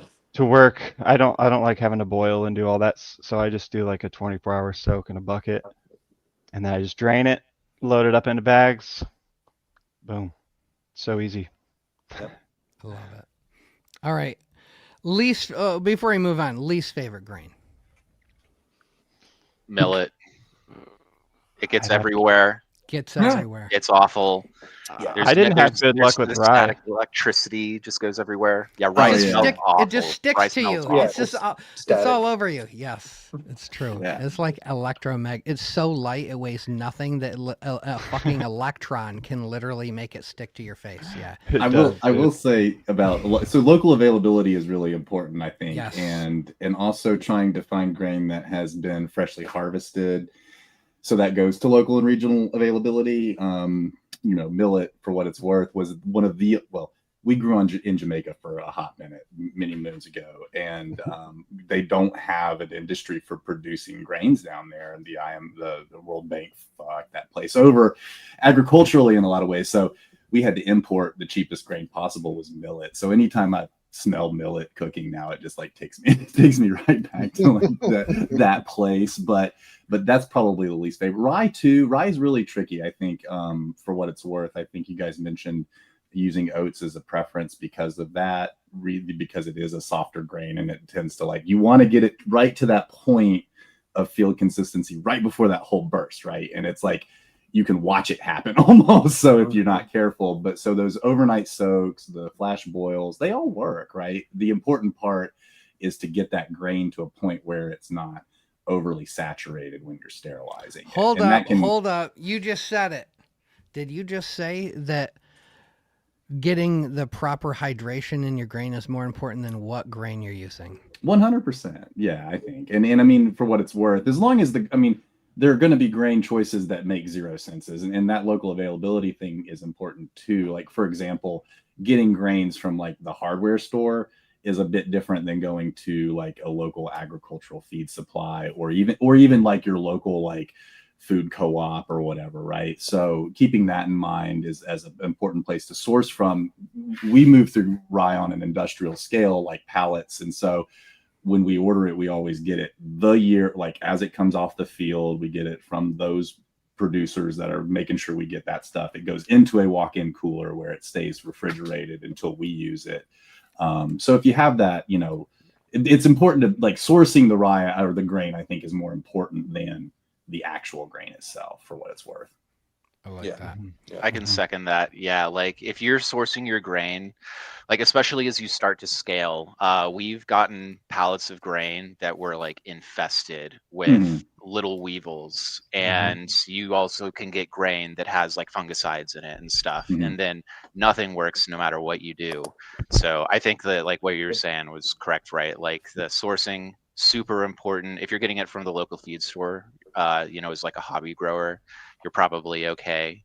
But we use Milo specifically for one of those reasons. It seems like there's not a lot of fungicides used on Milo, at the very least, where we're getting it from. And what we've found is that Milo, or sorghum is the other name, it seems like every strain really, really likes the sugar makeup of it, which is more like sucrose. And you can mix it in with other stuff, and it works really, really well. We did whole oats for a while, but then I think we've, whole oats for us, we used them for 2 years, and then we just had a few too many bad runs of them, which was probably due to sourcing. Yeah, and inconsistency in the sourcing. Yeah, I've had it where I've had triple washed whole oats from the feed store down the road, muy bueno, and then all of a sudden what's going on? And you start looking a little more closely and you're like, oh, you know what? These look dirtier. I wonder how old that bag was. That local feed store might have been, I might have gotten the oldest ass bag in that whole place. It might have been hiding back there. Maybe somebody found it hiding behind a old rusty filing cabinet and pulled it out, and that's the one I got. I think that's a really good point of sourcing, which is, sorry, go, Josh. I was going to say it's good to consider contaminants as well, like heavy metals and just pesticides in some of those things as well. Like when we were doing gourmet farming, we were getting rye from an organic farmer down the road, and that was like the most important part of us having that from an organic farmer. And even that was like kind of hard to do because that batch was going to be small. And like now for our products, we have to have like a heavy metal testing. So like getting your grains, checked out in that way is going to be a good thing, just to know that you're sourcing something that's clean and not going to come back and be something that you're going to end up having to change out down the road because it's contaminated with something. To that point, like corn is one of my favorite to use, like whole corn, because it's cheap in the United States. It's like the cheapest grain you're ever going to get, but the grain prep takes twice as long, and the amount of pesticides in most corn is like off the charts. So I think rice is some of the worst stuff for heavy metals, and at this point, so that's just a really rough one. A lot of brown rice can be a really good grain sometimes. Yeah, I will say that the organic certification is one of the things that we obviously like as a starting point for us when we source grain, and that means a lot of things depending on where you're at, right? Depending on what the local constabulary like enforces for that sort of level of certification or whatever. But yeah, truth be told, there are very few large scale farms that provide rye on a certifiably organic scale, avoiding pesticides and fungicides like that. So it can be difficult, it can be more expensive, but you're talking about a primary input in a phase that like can then be expanded ad infinitum. So like important stuff right here. So that does help the organic certification, like Josh was saying. I think that helps remove a lot of questions about what was done to the grain before it got to you. Honestly, just finding a feed store around you is nice, because like back in the day I would just buy a bag of bird seed from Kroger and whatever floated Walmart right? The birds and then I still do that. But I can't help but drive. Every town I drive through, I'm like, that's where I would get grain if I lived here. That's where I would get this. My mind just tries to put it all together everywhere I go. And then I love the 24-hour soak, and I do a simmer so that it can get nice and hot, and then let it sit for 30 minutes, shake it up, and it's perfect moisture content every time. And then so it's just, I don't know, I also like the soak. I like to clean it, and then I like the soak just because for me, I feel like giving it 24 hours, there's a lot of, if there are any like endospores or anything in there, they're going to tend to crack at that point, and then they're going to be able to be destroyed, pressure cooked and destroyed. Yeah, man, you're just baiting them. You're baiting them. Come on, open up. It's fine. So I mean, like, to me too, like the no soak, no summer. I'm sure it does work a lot of the time, but like, you're right there. Just let it soak for 24 hours, and so easy. Yeah, it's so easy just to put it in a bucket. Give it a little bit more time. Yeah. So. Yeah, and I think that this is, in my opinion, like the most important part of the process is getting your grains ready, because like if you can get clean genetics from many places, you can get good substrate from many places, but the grain, I find it's like 90% of the time there's contamination. It's from the grain, there have been maybe over 90%. And sorry, go ahead. No, go ahead. I was just saying, dialing it all in. Sometimes, like even oats seem to be like. Sometimes we'd have to run it a little bit higher pressure or a little bit higher longer cook time, and then what it came to that was a lot of what you'd call failures is just dumping nasty bacterial oats out, because but that's really what it comes to, like tweaking those recipes to what works for you, what your pressure cooker is and what it's capable of. It's just really just finding something that that you can kind of create something that works for you. But it can take a while to get there for sure if you're like going for like a larger scale or something. So what you're saying is, if there's anywhere as a newer cultivator to obsess over and to think deeply about and to get into the weeds on, it's definitely this step. 100% this step. Now, I will say, and I would love, if anything I'm about to say doesn't sound right, I want to hear somebody who tells me otherwise, or if this sounds like, yes, this is exactly the important stuff, then let's try to find some consensus on this. So the point of hydrating your grains is not to make the outside of them wet. So one thing that I encourage people when they're saying they're having problems, I say, so you've hydrated your grain. How have you verified a proper hydration on it? You don't need to do, like, I'm sure we've all seen those charts about you can do the microwave and the weighing them and try to figure out what hydration percentage you were at and all that stuff. I like telling newbies to grow with popcorn. The outside hull is thick. It is very thick. It will resist bursting. It's easy to bite one open and see, okay, yep, the center's still white. Most of the rest of it's hydrated. I got a little picture I can show them of what I think 60-ish 5% hydrated popcorn looks like. A little harder to do with millet. You definitely can't really like assess the millet. It's either burst or not burst. But then once I've done that, I put a little vermiculite in my jars when I'm doing my cook. That way, if there's any leftover moisture inside the jar when I'm done, I do some shakes here and there, and that verm can kind of suck up some of that. But I tell people usually this flow hood back here isn't just for doing sterile agar work. I can now, with that flow hood on, I can crack my jar open and I can set that jar next to the flow hood and I can dry off the outside of my grains. I just hydrated these. These are fully hydrated grains. These are muy bueno. Anybody that tells you no soak, no simmer don't work didn't try hard enough. It works. I'll give you the precise weights to do for everything. And if you can use a frickin' scale, you can do this. You have to do the hot shake immediately after it depressurizes. But there is not, people always complain about clumps. So there you see there's that one little clump there, right? And you know what? The mic don't give two shits about that little clump. If the whole thing was clumpy, sure. But this is dry, essentially dry grain. Did you say those are oats? I didn't hear. This is 50-50 oats and millet.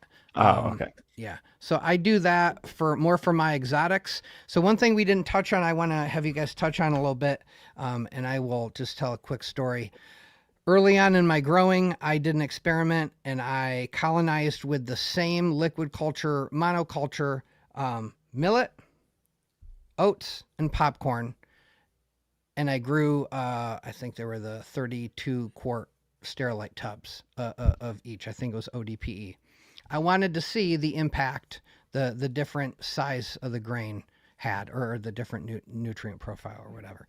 So I could not tell the difference between the popcorn and the oats. The quality of the fruit were the same. Maybe a touch. The popcorn tended to clump more, but I did attribute that. I just thought, well, maybe by mass, if I had some clumps of popcorn that didn't get broken up or, homogenated properly, that might have created a stronger cluster or something. But I can tell you without a shadow of a doubt, the millet created the densest canopy, the most even canopy. And so that speaks to, in my opinion, my hypothesis is more inoculation points. The number of inoculation points in your cake, your ability to homogenate the grain within the substrate affects the health of the cake. It affects the mycelial matrix that is created. It isn't just about dumping a jar of the grain in and dumping a few jars of the substrate in and kind of just mixing it up like in the video. I can recognize a really good grower by how fucking long they spend meticulously mixing their spawned bulk material and how just fucking precious they are about it. The more precious they are about it, they are likely to have a nicer looking flushes. They have a healthier cake. it does. I think the only person I've heard really explicitly talk about this in any content, I think Willie Myco mentioned this one time, saying like, dude, down in that corner, you might have like a whole clump of grain that didn't want to mix up, and you need to, take the time to get everything mixed up. A thing I like about bags, not to overtly segue, but I sterilize my substrate in my bags, and then I dump my high quality grain spawn in my bags. I have my little goofy ass technique that I sort of tent it up at the top. I tighten it so I got like a lot of that fresh sterile air in there. I can shake that thing up like a big balloon. And I mean, dude, you just get my little shakes in for the day, whatever. And then I'll set it down. I'll let it kind of plop down on the table, and I assess it. And if it doesn't look like it mixed up right, then we bingo again. We playing bingo again. We're doing that all over. Anybody watching me would go, what the fuck is this guy's problem? He dude, it's in there. It's all mixed up. Don't worry about it. But I have figured out over time that it does matter, and it can affect that whole process.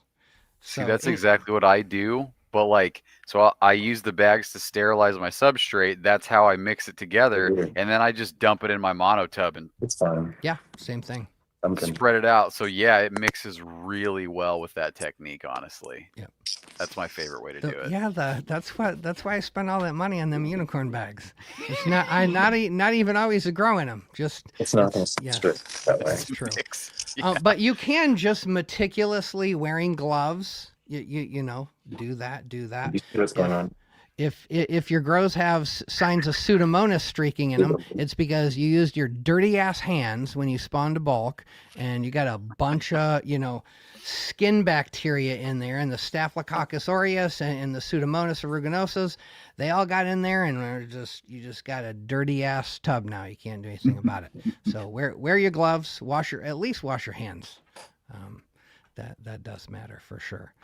So also the only other thing maybe I'd like to hear you guys talk about is the idea of the inoculation points over the size and the weight of the kernel holding more nutrition, right? Millet, obviously it's a great inoculation point, but it doesn't ever become a home base then for that little bit of mycelium. It's really important that gets homogenated, that you have your field capacity just right so that it's all quickly networking and, creating. I use popcorn, so this isn't a perfect example, but you can just see how the popcorn points, right? Yeah. They fan out, right? God dang, there we go. Right, they fan out. This is a more cumbersome process with the popcorn because they're the biggest, bulkiest inoculation points. Whereas the millet, it's so fine, right? So you get a nicer mix. It is, for all these commercial guys, no fun to work with. You get a lot of clumping. It's easier. It is harder to. You can't even tell if you have a consistent grain size with millet because we just can't discern that by looking at it. But that shit can be happening. The fields do not produce an absolutely rigid grain size, right? You might be able to see that in your popcorn, like, oh, this little batch of popcorn, they look a little bit smaller, a little bit bigger. That will change my cook time. These are all things you get to obsess about, guys. When you're as fully into this as all of us are, you can start thinking about all this stuff. As a hobby grower, you don't have to. A mistake isn't as costly as it is for full Canopy, as it is for the Sporeworks guys, right? They're buying their grain on pallets and or by truckloads. And so getting a truckload or 4 pallets of bug-infested grain is a really big deal. My general bad experience would be from a $15 bag of oats or, I don't know. Yeah. Nobody grows with birdseed? I forgot about birdseed. Yeah. Not in 20 years. What do you guys, but what do you guys think about it? I know pros that still swear by birdseed. Done it, but you got to pull out all the sunflower seeds. No, I never pull out the sunflower You seeds. don't Oh, you have don't? to. You don't? Whatever. You Oh. don't have to. You do not. I always pulled mine out. I didn't know. I always pull it too, and Give it to the birds. That is such a Brock thing to do right there, pulling up. Yes. No, Well, I they did just it float. too. They usually just float to the top. Yes. Yep. The wood lovers love the hulls of sunflower seeds. Ooh, okay. There's that's wood. secret tip number 1 from John Workman. Yes. But yeah, once I clean out all the sunflower seeds, it's basically Milo and millet at that point. Yeah. Um, Yeah, if you are growing with wild bird seed, that is the pro tip. Go look at the ingredients list. The first 2 ingredients should be millet and Milo in either order. Doesn't really matter. And then, so speaking of, so rye and sorghum or Milo, their hulls are thinner. I think the nutrient profile is better probably for mycelium. It does seem to really. I mean, anybody that works with Petri dishes knows the little like sorghum syrup is all the rave, and for a reason. The mycelium does seem to really love the type of sugars they're getting from it. You do have to be more meticulous in dialing in your text so that you're creating like a higher quality, hydrated grain for that process. A newbie, I mean, guys, just start with popcorn. When you get bored with that, move on to oats, and then if you just want to play all the games, then keep doing that. Yeah, I think I'm guessing. yeah, so I think a lot of it, like if you're new and you go to a feed store, depending on what state you're in, you're going to find the prices are different and your grain availability is going to be different. So a lot of the times you just have to take what's there, you know. A lot of the times it's oats, a lot of the times it's millet. So you just kind of have to dial in your tech for that specific grain that's, you know, maybe the cheapest thing and what's around, you know. So, and there's a million techs out there, right? There's great people on YouTube that have it all dialed. 100%. I think that's a fair point about just your availability. What is a grain that's known to be used by cultivators that is easy to get, seems to be as high a quality as you're looking for by you? Yeah. Sorry, Josh, were you going to say something about? Oh, I was gonna say. I don't even remember what I was gonna say now. Okay. God dang it! It was a gem, I bet. Oh, I think okay. your earlier point that you were talking about was like how Milo and millet just turn into a bunch of different inoculation points, and like, you know, if it's a lot of Milo or if it's a lot of millet, it's not going to have a lot of high.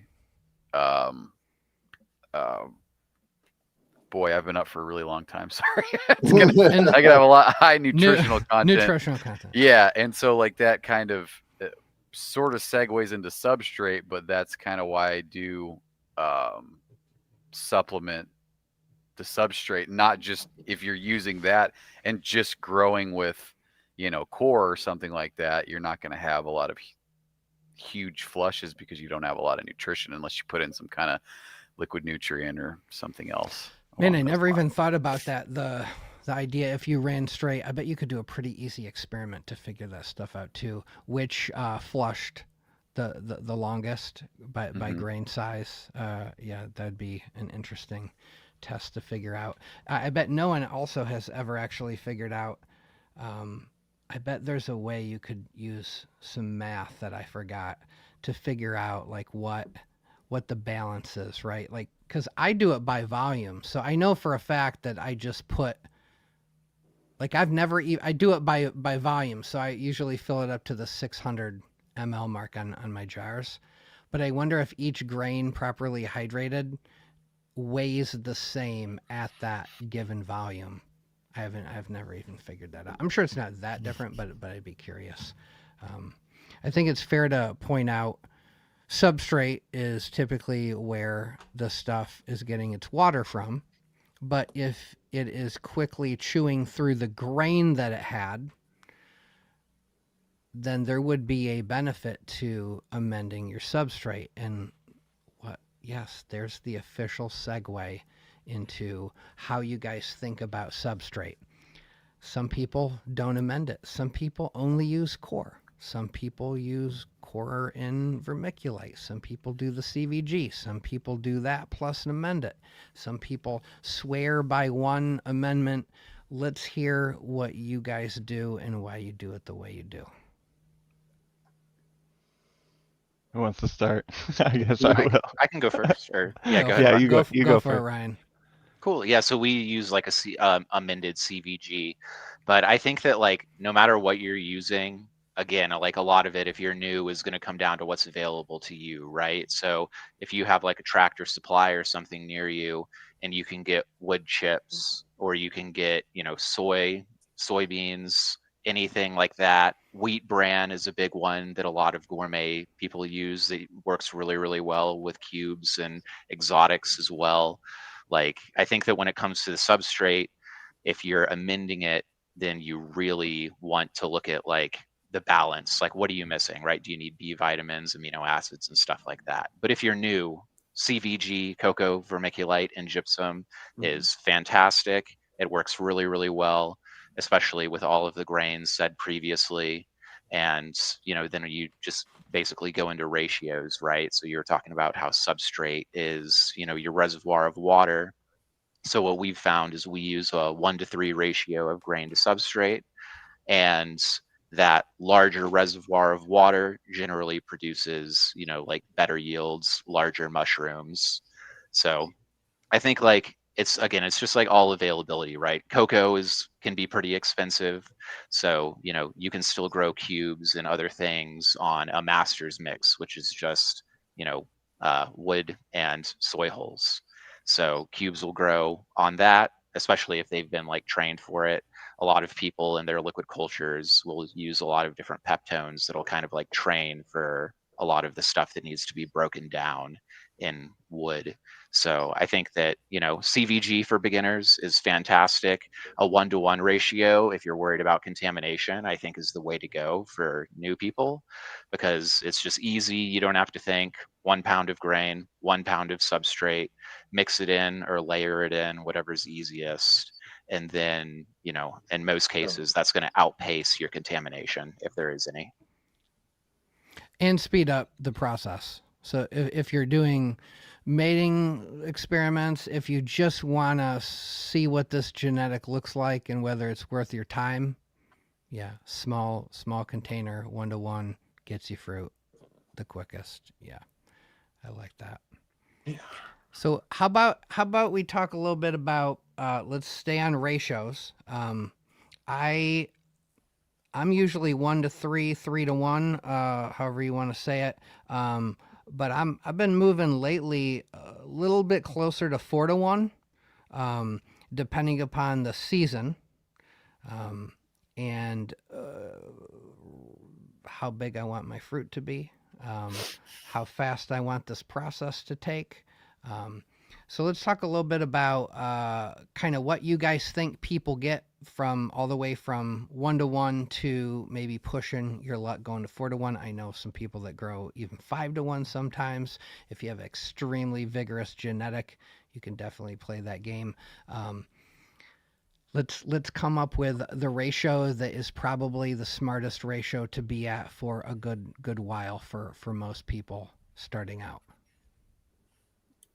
I think the 4-to-1 for me is just for pans. I found 3-to-1. I don't like the.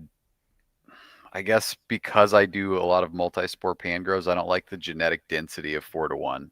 It's almost like there's too much in there. But yeah, I like a 4-to-1 for the pans, but I'll usually do about 3-to-1 for cubes and okras. It seems like a really good medium point, but I do like the point that was made earlier about, it for just starting out, 1-to-1s is fine, especially if you're starting with something like a liquid culture that's just one isolation.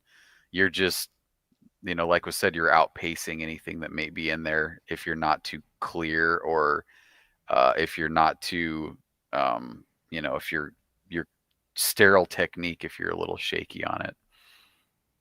Especially if you're pasteurizing too and not sterilizing, So That's a good point. Yeah. If you are not yet converted to sterilizing your substrate, or you're just moving through too much material and that's not practical, adjusting down on that ratio a little bit. Wouldn't even have to be a full step, but to some degree might just a little nudge down on that might save the day. But again, these are things you guys all think about because you guys are either growing commercially in bulk or just ridiculously obsessed like Brock and I, where you're just like always thinking about what little tweaks you could make and what happens if I do that. I think 3-to-1 is That's what I probably use the too. target. But you got to play around with it. Sometimes you have strains that will behave a little bit differently. Like good example, Black Cap. It likes the 4-to-1. You do 100%. 2-to-1 or 3-to-1. Sometimes you get too many pins, and then you just have a bunch of aborts. So I like to stretch it out a little bit more. The fruit get a little bit bigger. Yeah. Yep. But now I tried that game with Melmax, and some Melmax strains do respond to that a little bit, and then some didn't seem to solve the problem I was hoping it was going to solve. So yeah, you really just gotta. So I don't play Pokemon Go with this stuff. That was my biggest mistake. Was it just wanted to grow everything. I thought I became a good cultivator by growing all the strains, and I definitely took me longer to come to some realizations that I would have made much more quickly had I just stuck with one, really felt competency with that one and intimacy, understanding, and then moved on to something else. And It's easy to get through. spread too thin on this stuff too. It's Look, exciting. So to your point about the experimentation, right, and like using substrate as a way to like try variations or nutrient, but I'm still a really, and I hate to like bring this back, I'm still a really big fan of the PF Tech for this reason, right? Because you're able to like generate individual colonies on like, and you can experiment with substrate ratios on like a very measurable scale, right? Because you're dealing with a half pint jar, and you can modify that base recipe, which utilizes rice flour as its main nutrient, right? You can amend it up and down, sideways. Back in the day it was caffeine and all sorts of other things, right? Whatever we could put in there, and but to the people who, especially for the new grower or the obsessed new grower or whatever, it scales down so well, right? Because you have these individual cakes that you can then put into your fruiting chambers. You can even case them or use them as spawn and come up with ratios at that point, right? 3 cakes to this or 1 cake to this. Right. But the interesting thing about them too is that with multispore, with a multispore starter, especially if you're using some sort of liquid multispore starter, you can have like the colonies that look incredibly different right next to each other in the same environment, right? And so that's sort of fascinating in a way, like on a micro scale, to examine that quickly and efficiently using that technique that doesn't even require a pressure cooker, right? So just to kind of keep that in mind, right? That's accessible to us. And like John mentioned earlier, a lot of what he does now is micro scale growing because of that, right? Really just like looking at small units and measuring things very precisely for that reason, and keeping it manageable and controllable, right? Oh yeah. Yes. Exotics cultivators don't hate a PF Tech one bit. Yep. It's you're again any newbie is probably going, geez, oh Pete, what am I doing here? This is just so much information and all that. And that's fine. You can just watch this 14 times and then it'll all make sense and you'll be good.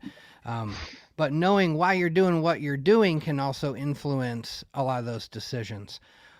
When I'm growing in a tub versus when I'm growing in a bag, and I still do both. And I think all the options we've talked about, I think a lot of higher level cultivators would be a really arrogant way of saying it, to just utterly obsessed neurotic cultivators, whatever nice or disparaging term you want to use, people that are just all in, way down the rabbit hole. We do a lot of different things all the time. We might have sort of a thing we like the best, is a tech that is the most enjoyable to us, but there are situations where I change up what I'm doing to see if in this situation something else is going to work better. If I'm trying to fruit Neo halapensis, I'm not running a 66 quart tub of it. That would be a moronic move. how little can my container be? Let's just see why I can't get this damn mycelium to do anything, right? Like if I can't get it to do it in a small container, it's not going to do in a big container. These are the ways you have to start thinking to gain that kind of proficiency. I think, Josh, when I interviewed you here not that long ago, I had sort of lost touch with obsessing about surface conditions. And now my techs were good enough to the point where I'm getting fruit, I'm having a good time, things are great. But I just, after that interview, just started thinking more about them and paying attention. And I thought, oh, that's what you used to do. You used to worry about that and mist your tub walls, or you fan it 17 times a day with 4 backward and forward swishes, or this specific fan angled at this degree, right? Like back in the days, some of these gurus just had like the write-ups were crazy. And so in the beginning, I thought all that was important, and then I figured out how easy it is to grow mushrooms when you do when you do the certain things right, you can sort of play a lot of games. But man, dude, when you started talking about obsessing about the surface conditions, I started dialing back in on that and just got some banger. You can read that cocoa core. If that's on your surface, it's gonna start to get red, and you can tell the fuzziness of the mycelium where it could have moisture in there, and I think that those are the nuances. Yeah, like you can grow, like there's something to learn from growing in a PFK, because you're gonna have a small container of moisture that behaves in a certain way. It's gonna evaporate and give you these mushrooms in a quicker way. But then also there's another side of the nature of that same mushroom if you grew it on a larger surface in it, like a tub, where you're relying on the tub itself to provide like the all in-house moisture content. And that's when you again, like growing things out as many ways as you is going to give you the bigger perspective on what you have. And so yeah, it's good to like maybe get your first fruits for some clean spore prints off of some small stuff, and you can get them immediate, and then you can experiment with trying to recreate the forest floor with it. And for me, like I really enjoy getting spores in a clean liquid state. So if I can get some spores to germinate and take a chance on a liquid slurry, I'll try to get that on as much surface area as possible, so I can have as many candidates to have fun with, because that's where I feel like I get the most expressions. But also, if you want to play with those, like maybe growing them out in a bag, or growing them on PF cakes, are going to help you have faster work, with that. And then a lot of times you make up your mind if you want to do anything else with something, just by growing it out and seeing if that's even what you want to work with. But just being able to get your eyes on as many variants of situations that you can grow these in. Especially when you get into exotic, because we're just kind of learning the nature. Cubes have been around, and everybody's been beating their head on the wall. And like, luckily enough, we have a starter point with like CVG now. Like back in the shroomery days, everybody was posting these huge laundry lists of experimental subs. Some of them had canola oil and all kinds of crazy stuff. And like now we just have a really basic thing that you could play with, like pH. I like to amend like things that are gonna like give you pH buffers on CVG. But so do you buffer both with lime and gypsum? I do gypsum and lime, okay. Dolomite lime. And for me, I'm just kind of looking for longer staying power. If the mushroom wants to give you a lot more flushes, I usually don't really keep much more than the third or fourth flush on like grows, but for information's sake, like I always like to let something, if you're going to grow it for the first time, just go as long as it will. Because also you just get some cool monsters in the later days of these things, like the very like sixth flush, where it's just going to throw one random mushroom off in the corner. Sometimes that's like a nice cloning candidate. And so it's good to just kind of feel out the time and the area, I guess. That's what I kind of consider a lot. The idea of not just making clone decisions of what to clone based on looking at what you got in the tub, but going, those very first fruits came from a fresh cake, newly created mycelium in that cake, and they're ready to go. They're, you know, it's a certain quality of that genetic. When you have just drug this process out and just slave drove these fruits, just get to work, and nope, I'm gonna rehydrate you again, you cake, get back to work. The idea that by the time you were on a fifth flush, 100% that cake is making different decisions. It's just like out in the woods. That's why I am so into mushrooms, all the other mushrooms, because the more I learn about all of them, the more I think more intelligently about the ones I'm growing. But you can get, you might know the normal fruiting time for a certain species that you find out in the woods. But you might see one random ass fruit pop up 2 weeks before that. And then you don't see them for 2 weeks. And it was like the weather created like a false alarm for that thing or something. And then freaked out for a second and said, oh shit, we better just send one of these up. That genetic is going to be different than if it got all the water it wanted, all the temperature that it needed, and it just was perfect. And then the warm front comes in, the evaporative process starts, and now you've just got this symphony of flushing fruit. That's a different genetic. So the idea of thinking both when are you cloning at different flushes, and who wants to, I have only done it a few times, but who agrees with this? I think that can be a slightly more likely to maintain whatever quality morphology you got from that fruit. So if you got a big monster at the end on your fifth flush, it can be your third flush, whatever, you'll grow a tub of that, and it is not always, but it is more likely to produce similar morphology. It won't necessarily be that same unbelievable monster, but I have gotten taller fruit by using that process for sure.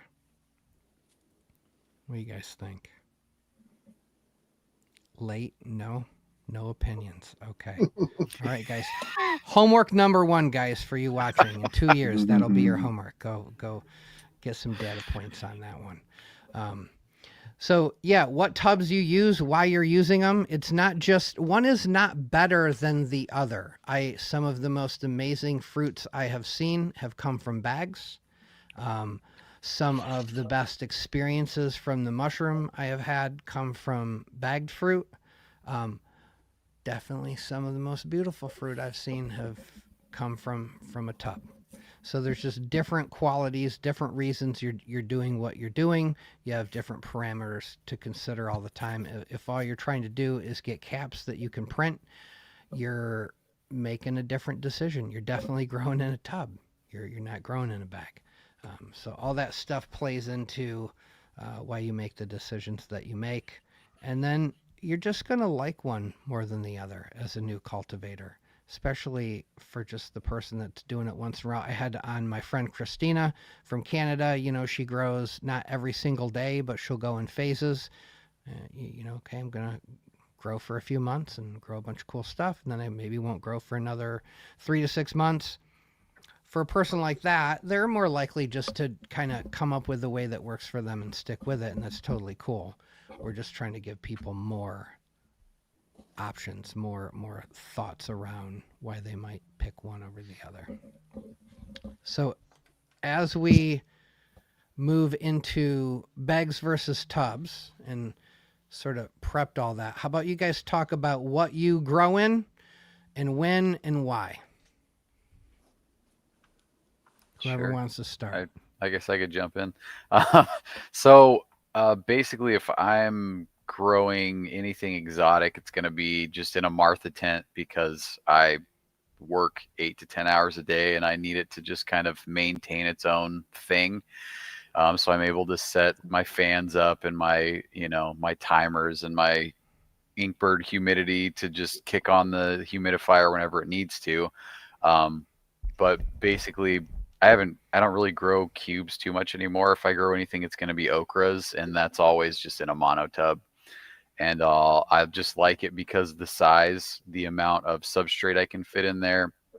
I'll do like a mist and fan on them for the first 2 flushes, and then I just neglect them and let them finish up. But it also, the ease of soaking in the tubs for me, I can just fill it up and go to work and then come home and dump it out, and then it's good for another flush.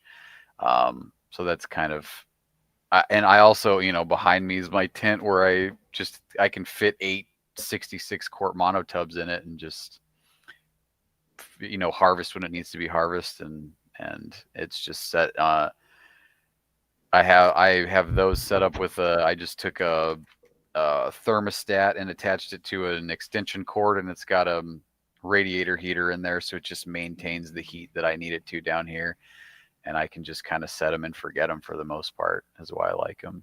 But if I was growing in like a big commercial area that was all humidity set up and everything perfect, I'd probably be fruiting right out of bags. Honestly, it's just with the setup that I have, the tubs make the most sense because it's its own contained environment, pretty much. So are you have the big 66 quart mono tub, but you're putting smaller pan trays in there, right? No, so those are okay. No, that's just a one big cake. I put a liner in, and then I just use basically like an amended cocoa for the okras for that. But yeah, for the thing that I like about the Martha tents for my exotics is I can fit, a bigger tray, or I can fit a bunch of really small ones if I'm running a bunch of different genetics. So it's really versatile with what you can do with it. But if I was a beginner again, I would definitely start with a PF Tech and work my way into using a mono tub, just because, like I said, I like the size. I used to grow in my closet, and I could just throw a tub in there and let it do. You could stack them too. Yeah. Oh yeah.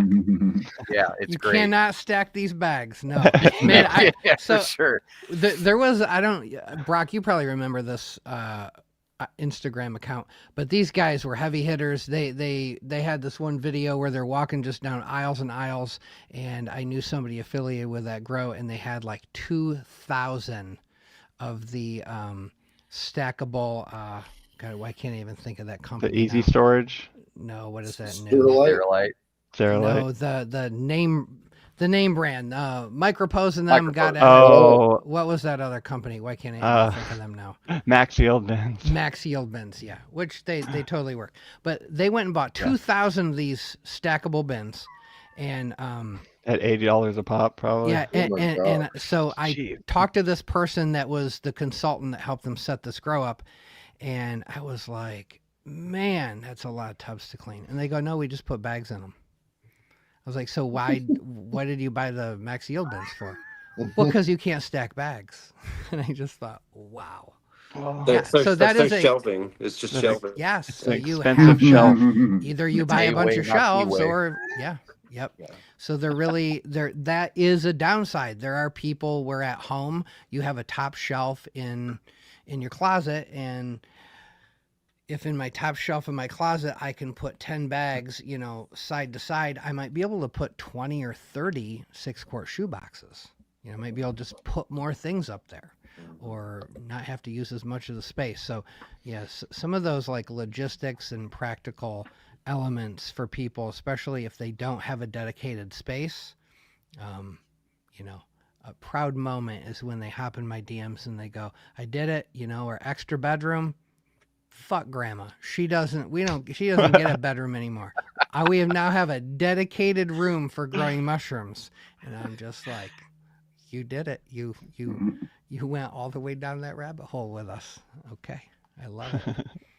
Yeah, it's really, it's a different set of parameters for, we're having these talks, but on one level, it's almost esoteric. We're people really obsessed with this. We've really found a home in this practice. some people got an 18-foot boat, and some people just like live on their boat. We're like those people that buy the houseboat. We never get off the boat. We're there forever. Just anything to stay in that space. That's not everybody. Some of us live though. on our 18-foot boats. Yeah, that's not everybody. Some, Full Canopy is doing. I cannot tell you what godsend it's been to see. I'm sending these new cultivators over to them to buy cultures, and they're crushing it, and then they get excited, and then the next thing you know, they're wanting to do the next thing and get more deeply involved in the cultivation world. And it's because they had such a great experience growing a high quality genetic. Yeah, it's very cool to see. And these days, I don't know.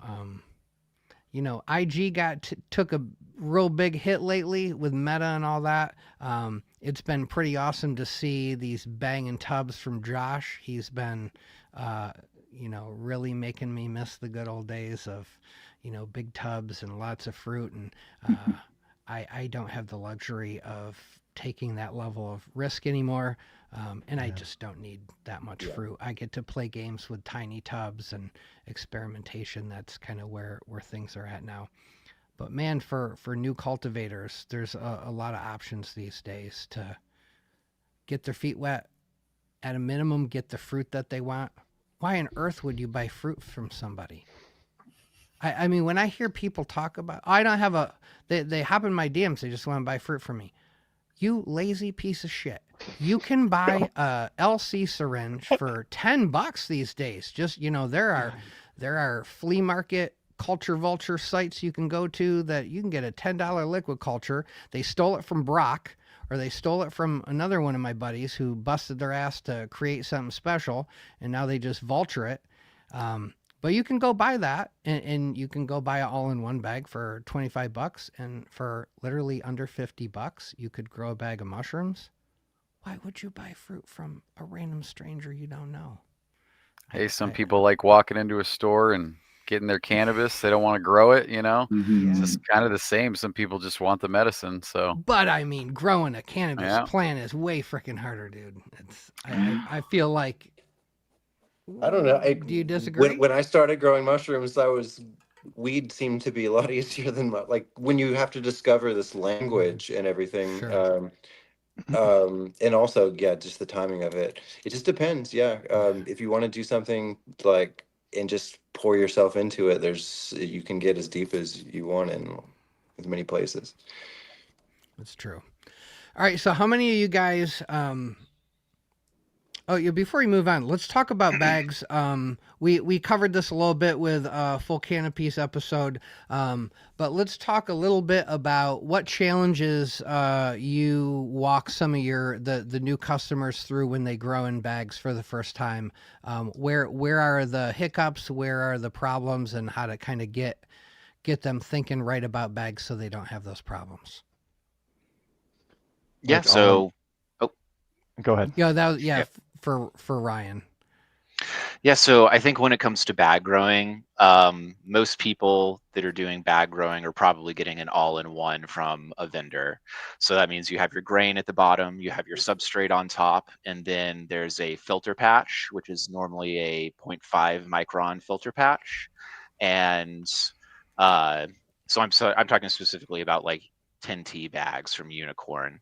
So those are the ones that we use on our website, and that 0.5 micron is really, really nice because it gives you the security of not having to worry about contamination, as long as everything was done correctly in the sterilization process.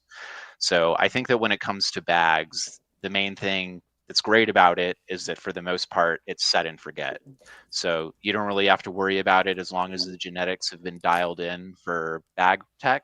And depending on the filter size, the 0.5 filters, a lot of genetics don't work in it because it's letting in like so much less air. So like for us, we dial in our genetics to work in that like smaller filter patch, and then that translates to working really, really well in higher oxygen environments and like tubs and stuff. But I think that when it comes to the complications of bags, like a tub is really, really nice because you can just pop it open and you can really observe it and look at it, and you can see the water content and everything. So like if you're really curious and you want to pop it open, you're misting or fanning it, tubs are really, really nice. I think that bags are really great because it's just neglect tech, right? Like the person that wants the plant and they just water it every 2 weeks, that's the kind of person that's probably going to do bags, because they set it, they forget it, they don't really have to observe it or miss it or fan it or anything. They just let it go, and then they just have to harvest. So you can, as long as your environment is right, in that like 72 to 76 degree range, and you're getting a little bit of ambient light, you're going to get results. So that's the great thing about bags. And what's great about some bags that, to use your guys' term, are genetics that are bag trained, that are used to that environment, because truly you have them dialed for complete neglect tech. Like you don't have to open that bag until you are harvesting the mushrooms, right? Mm-hmm. Yes. Yeah. What I saw when bags were first making sort of their splash in this community was everybody was still using the mentality. They said, well, how do I make the bag do what I can do with my monotub, rather than going, well, let's just train these genetics to this bag environment. So people were cutting slits in them and farting around with them. I used to open it up and aim it at my flow hood and let it get some air in it and do all that kind of stuff. And then you realize, oh, you can, it will eventually go through an evaporative process and you will eventually get fruit. And if you're like the full canopy guys, they keep working that so that process, that time frame looks similar, and you don't get things stalling out and all that stuff. So yeah, the bag tech can work shockingly well. Yeah. Which when I first saw that, I was just baffled. I said, well, they're not getting the fresh air that they need. How is this even working? I think the metabolism must slow down enough that they're not producing as much CO2 over time, and eventually enough oxygen gets in there, and that's the trigger. I don't know. It does work. I've done it plenty of times, and it surprises me every time. Yeah, I think it's the kind of thing where, I think there's so much that we still don't know about mushrooms, right?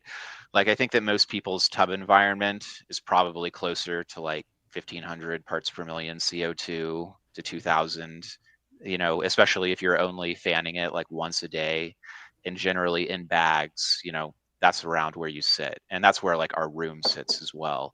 So the oxygen in there is good for all of the production of alkaloids and other stuff like that.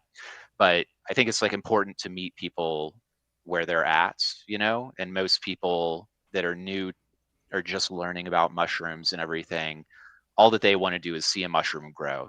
They don't want a full flush necessarily. They just want to see it in many cases. And I think for us, it's we're in it, we're doing it every day. It's very easy for us to kind of be okay, you gotta, mix it in with your hands, and you gotta, really dial it in, because that's how we've been doing it for so long. But, your grandma over here that just needs some anti-anxiety medication or something, or your, young person that is just looking for, whatever, right? They just want to see it grow, right? So I think it's Spores, tubs, and all of that are really, really good. I think especially if you really get into the hobby and you want to get more involved in the process. But I think that bags are really, really nice because you don't have to do anything to it. You just observe it grow. And for most people that are just busy with their day-to-day life, I think that it's just a very easy thing to accomplish, even with an all-in-one bag, right? You inject your mycelium, you watch the mycelium grow, and then you just break and shake it, right? There's not a whole lot to do to it. So I think that as the space evolves, the less that people have to do, the better, I think. And then if you want to get into the hobby, you really want to get into it, then, go ham, cook your own grain, cook your own sub, do all of that stuff, and then start isolating your genetics. Yeah. So I like eating jalapenos, but not enough to start growing like 70 strains of jalapeno and going down the jalapeno hybridization rabbit hole, right? I like orchids. I'll buy one from the grocery store from time to time, but I'm not doing a buried greenhouse and going all in on that hobby, right? We all get to pick what hobbies we're into. Some people, I don't understand these people. Some people don't even have hobbies. They just watch TV shows or go clothes shopping. Those people, I don't understand those people, but they're real human beings. They get to do whatever they want to do. So I think that is an extremely important point. I still, even though I love cultivation, I believe in the medicine, and I 100% can tell you, working in healthcare and also getting quite a few people message me from the show, there is a booming population of older people who are just trying to get their hands on the medicine. And grandma especially ain't going to the head shop. I think a lot of people that they grew up in the, you know, they had their time in the 60s and 70s, and now they you know, they're older and maybe disconnected from like feeling like they have a hookup or a connect. Like I find more people in the 60s and 70s age group that are like after mushrooms and 100%. looking for something that they can feel that they can kind of trust or get behind, that they're not going to be like taken, because that's also something that elderly people get involved in. Is so that's also something I witness, is there's that kind of like, how do I get a connect, you know? Yeah. They get a connect by making it, by dodging the connect and just going straight. Yeah, exactly. The old fashioned way. Yeah. It's also like some people, you know, rebuild their engine and some people pay for an oil change. So it's everybody in between. It's the same kind of thing where like, you know, if you're just gonna dip your toe in, make sure you're getting LC from a trusted vendor, and make sure you're getting, you know, you're all in one bag from a trusted vendor. You know it's sterile, you know it's gonna be good, and you know you can grow some mushrooms.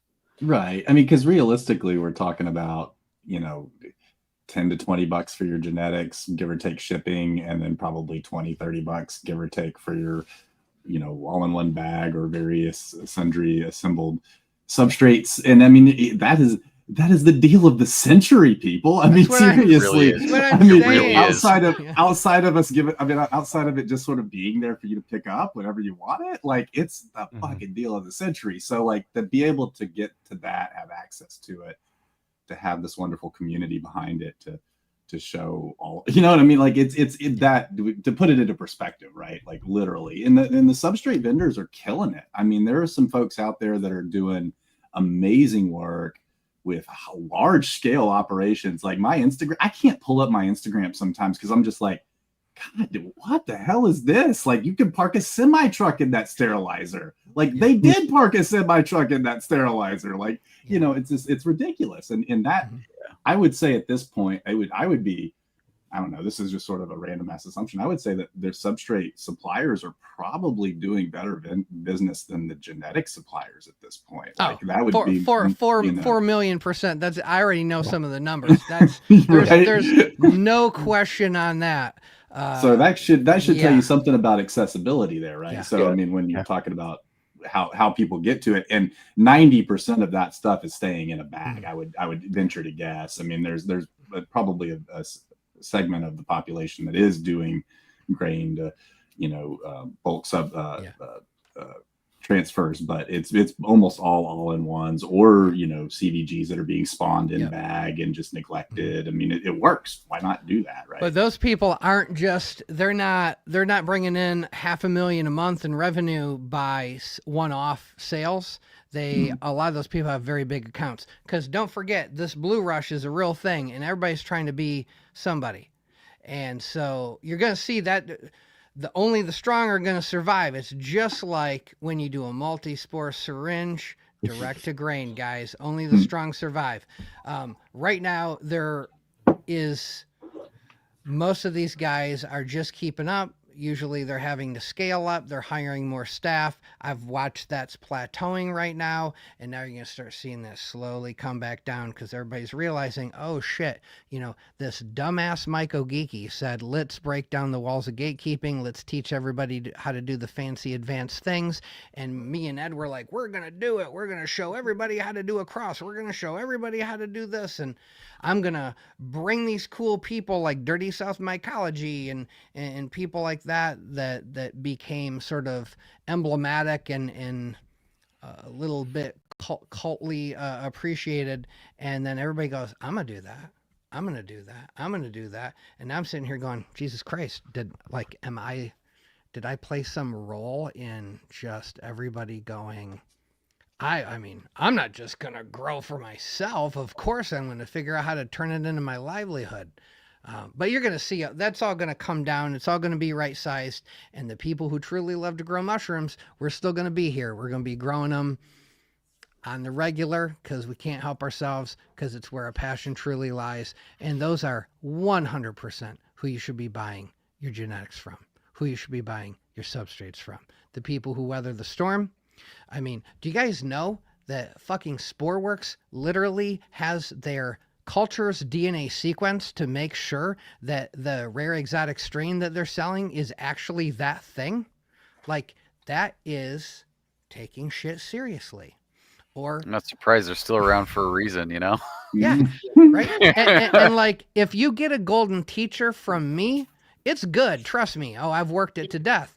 But if you get it from John, it's like it's closer to the original source. Some of their lines have like a real lineage to them, right? So these are things maybe when you're new, you just go, Enigma, oh, gimme. And these days, how many of you guys get people asking for free genetics all the time? Oh, I just lost my job. Can I have free genetics? Oh, free genetics. It's like the equivalent of, I need to go get some lunch. Okay, cool. Go get some lunch. But yeah. And then my dumbass gives away free genetics sometimes. But yeah. Guilty. So for sure, we are still amidst a destabilizing period within this community. Everybody's going to start realizing that everybody doesn't get to get a real nice supplemental side hustle going, getting rich in here. You got to actually like doing this stuff. Guys, everybody I'm looking at here likes this stuff. I mean, John Workman doesn't have to still be growing exotics. He does. That doesn't make much money, unfortunately. Right. He's doing it because he loves. But that's my point. You're doing it because you love doing it. Right. That's that success and that business strategy has afforded you the ability to stay with it, stay connected, be involved. Those exotics are quality over quantity too. That's for sure. Yeah. And Altered Vibez isn't just doing this to win a cup. That is only, I'm telling you guys this, that is just reaffirming the things he is doing. I sent this guy a random pan cyan print. He didn't win because I sent him the genetic. He won because he knows how to work pan cyan genetics. He's doing it in a thoughtful way. When you buy genetics from full Canopy and they crush every fucking time, it's because the guy you're looking at right here, Ryan, is real smart. He's put a lot of thought into it, and and even more important than how smart he is, they're busting their fucking ass every day. I know. I talk to them. I can tell how busy you are and how much work you do by how quickly you respond to me, guys. I like me and Happy Hyphae, we're buddies. We hang out, we do stuff together all the time. But that guy don't respond to me right away. I might not hear from him for 8 hours. Be like, oh, sorry, I was working. I know you were. Yeah, I know. These guys that got nothing but free time all the time for you, Discord, hanging out, not growing shit. But those are the guys freely handing out information to everybody all the time. Whereas right here, everybody you're looking at, this is why it was important to bring all these guys on the show. These people are working. They are experts. They've figured some things out. The people that got nothing but free time and nothing but a whole bunch of opinions, but they don't want to show you evidence of what they're doing. They're not talking about their current projects. Yeah, those are the internet trolls. I would not listen to those people. What are you actually doing? Show me pictures of your current grows. What texts are you using? Like, make people hold them to task on this stuff. Where did you get that from? Oh, from so and so. That iceberg. I heard you were distributing some iceberg. I'd like to get some of those genetics now that Miss Mosh is not selling them. How many generations have you worked them? Have you grown them more than once? Do you feel you've done any quality work on the strain you have? These are things worth talking to people about once you're into this stuff. I know I can ask any of those detailed questions to any of these guys, and they got the answers right now. I can spot the bullshitters a mile away because they pussyfoot around the answer. They're dodgy, and you're just like, dude, I might be acting like I'm Columbo, but I ain't stupid. I do this. Like, I know you're making things up right now. I know you're not telling me the whole truth. All these guys, when I talk to them, they got nothing but straight facts for me. Detailed responses, thoughtful responses, experience. I don't think, and I'm sort of ranting right now because I think it's important for newer cultivators to hear this. I don't think you guys realize how much work goes into some of the stuff that you get enamored by and you want to cultivate, and then you have that wonderful experience of growing the thing, and the thing looks like the picture you saw that made you fall in love with it. That you get to have that experience is all because of a cultivator that cared enough, put enough energy into what they're doing to work it, to do something of quality and of value. If guys like John Workman didn't start experimenting, trying things all the time, always, you guys wouldn't have Ape. I mean, I'm gonna tell you right now, him and Jick Fibs are the whole reason they utterly shaped everything that's going on right now. Very significant 1-2 punch of just waking everybody up. Holy shit. They're crucial, legendary, and in the annals of history, once all this shit is legalized and everybody wakes the fuck up, they will be talked about. Well, did you know, though, that they were just growing these wild cubes until this guy got this ape, albino penis envy, and it just changed everything about how these cultivators were thinking about stuff. And like John said on his episode, he's working with a mono carry-on, doing crosses, and he's sitting there for like 2 fucking decades going, why isn't everybody else doing this right now? What's going on? They walked so we could run. Yeah.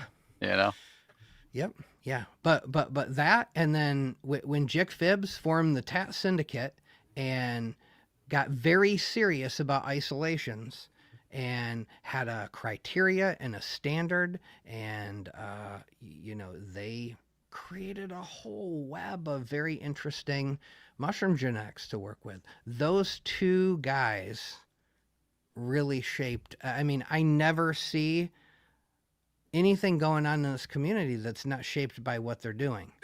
And then now, if you keep that going and you look at where we're headed to, now you got guys like Full Canopy, Lost Garden, and then even Quiet, you only know them if you're really in the community. Guys like Brock Lee, helping out thousands and thousands of people, setting a bar, doing something different, changing how we think about what we're doing. And, it's cool to win a psilocybin cup. It's cooler to go, but have you tried these things? And they changed my life. The shit's that's heavy. Like, you guys can go, man, have you seen Josh's tubs? They're banging. Yeah, but the guy's growing legal medicine that's going to be used to fucking heal people. That's another fucking layer of wow. That is, we're not just psychos knee deep in a real nerdy hobby here, right? The world is crumbling before our very eyes. We have lost touch with only everything, and we grow a thing that pretty consistently gives people the opportunity to reconnect with everything that matters and change how their brain works and let go of, shed old habits, all that kind of stuff. This is, it is actually sacred. And I don't have to be Maria Sabina to say that. We're currently trying to do something to shape a sacred experience, to bring the notion of, like, is anything fucking sacred in the United States? I don't know where it is. What is sacred? Kim Kardashian, being obsessed with what she's wearing is about as close to sacred as we get. Nothing matters. Me. Fuck you. Me. That is literally the society we live in right now. And consistently, thousands of people have messaged me going, holy shit. I just had a trip and I got to just change my whole fucking life. I'm a vegetarian now, or I can't smoke anymore, or I don't even do heroin anymore. Anyway.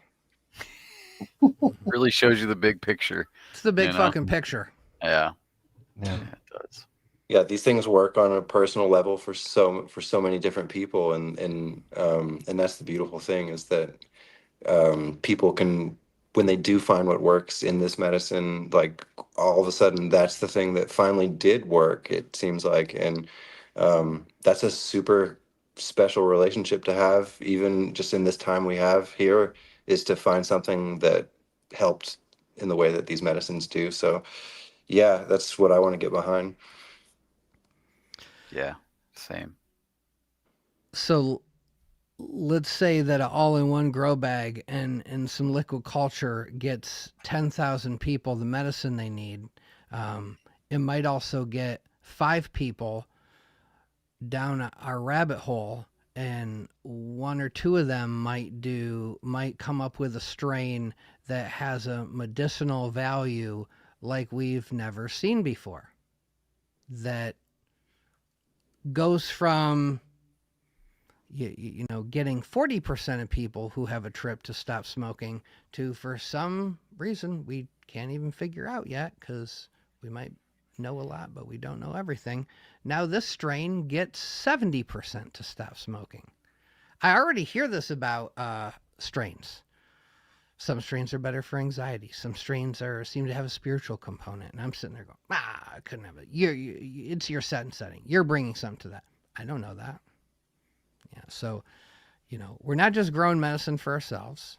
We're growing medicine because we feel called to do that, because we have friends and family who need it. We might need it. Yeah.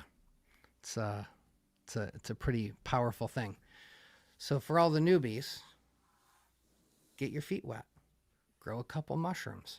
If you are not if you don't go, oh my God, this is amazing. What? These mushrooms, look at them. They're so adorable. I can't believe it. If you don't do that, cool. You just got yourself some medicine. If you go, oh, that was really cool, I'm going to do that again and again. And then you're like, oh, fuck, I got to watch that episode about germinating spores now. And, oh, God damn it, I guess I'm pouring plates now. I watch these guys do it all the time. You just slowly go a little bit further down that rabbit hole. And this is a very interesting,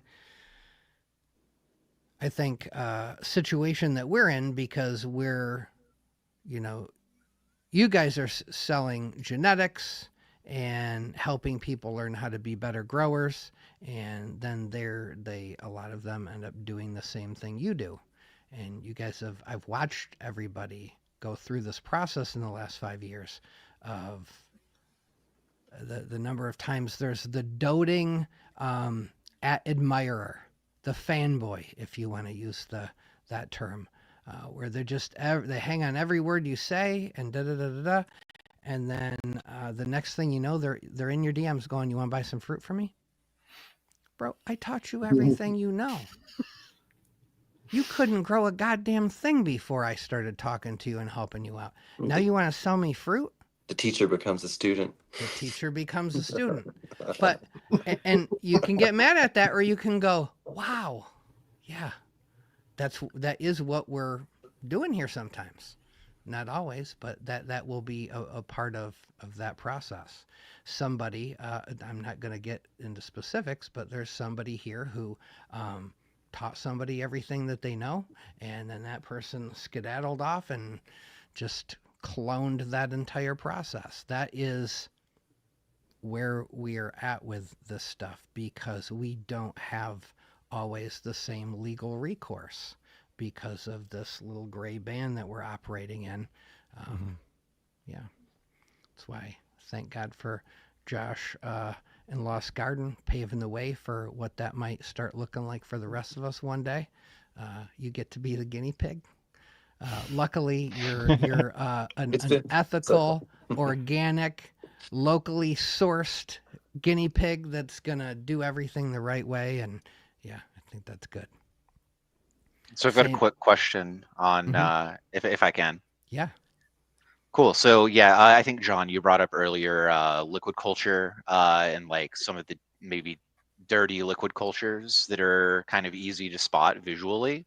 I'm just curious, for you and just like anybody in the roundtable here, what are like your opinions on contaminations in liquid culture, or just like some of the things that y'all have seen? Because I think that there's like some common knowledge that's wrong, but I think there's definitely a lot of vendors that give out dirty stuff. So I'm just curious if there's like just weird growths, contaminations you've seen, just like, for new people, visual indicators they might be able to pick out if they get their liquid culture. Oh man, I don't know if you can really definitively tell just by looking at the side of the syringe. I don't use liquid culture that often myself, because that I feel is more if you want to expand quickly, you make your own. But just that fast expansion, even if you're testing it, you can be growing some other mycelium. There's a lot of non-fruiting, imperfect molds that don't have color that can get into the line somewhere. And even if you're growing it out on a plate just to make sure there's no bacteria or green molds, you could still be perpetuating something that's not correct. I don't have a good answer. I wish there was some sort of test that you could just like put a drop on something and it would say, oh, it turned blue or it turned purple or something. And so that's a good one. But yeah, it's hopefully it's a rare thing. It's not. So well, it can be super discouraging if somebody buys a bunch of liquid culture and none of it works and they're not sure why. Maybe they got shoddy all-in-one bags. It's difficult to know which is the culprit if you're not making that stuff yourself. It's either the bag or it's your liquid culture. And it is that easy for that dynamic. Yes. It's usually not your injection technique. No. It's almost always one or the other or both. I don't know.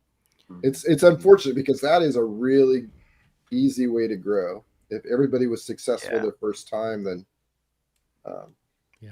I mean, I'm sure it puts some people off. I don't understand why this isn't working. I've been getting bags from this vendor that I found on Instagram, and he keeps replacing them, and it's still not working. And without doing some agar and looking at your liquid culture, how do you know?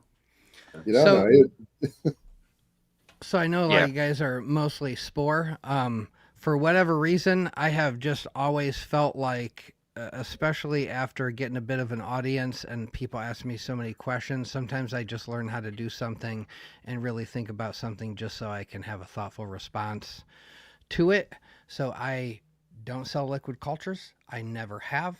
The first person to offer me something that looked like a really smart way to think about liquid culture was Fungi Guru. He said he uses, so the recipe he gave me was 600 ml distilled water, 12 grams of Korean corn syrup. The Karo has sugar and vanilla in it. The Korean corn syrup or Asian corn syrups are usually just corn syrup. And then I think it's like a gram of yeast. And when you mix it all up, it is crystal clear. Mm-hmm. Crystal fucking clear. And so then when you inoculate and you're stirring everything up, you get the pretty snowflakes. And then when that settles down, when you stop stirring, you have the little cloudy mycelial layer on the bottom, and it is crystal clear on top. A good number of bacteria proliferations that might happen in a liquid culture will make that zone cloudy. So in a liquid culture jar, a fresh one, not a problem. A lot of these culture vendors got some of the nastiest, oldest, jankiest looking liquid culture bottles, and it takes on an amber hue. You get a little puck of mycelium on the top, and it gets harder and harder as time goes on to really make those decisions. I don't fucking know why. No one has. I've never had an LC vendor that can show me what their protocol is for testing and maintaining and guaranteeing batch sterility. I developed a process for myself, doing it a few times. It's not hard to do. Make it, grow it out. You don't need a whole, it doesn't have to be thick boy, right? This whole like thick boy culture. Look how thick mine is, blah, blah, blah, blah. Always goes back to the dick. Right, John? Penis envy? Right, yeah. Anyway. Exactly. But you don't have to do that. So all you do is you inoculate, and in about a week, if you stir it enough, you'll have a beautiful bloom of mycelium. Do a pull 10. And test one of those syringes. If you got an incubator, you can do it at 80 degrees. If you don't, it takes longer, but 1 week at 80 degrees. And if only mycelium grows, that shit's clean. Do another pull 30 to 100, depending upon how big your jar is.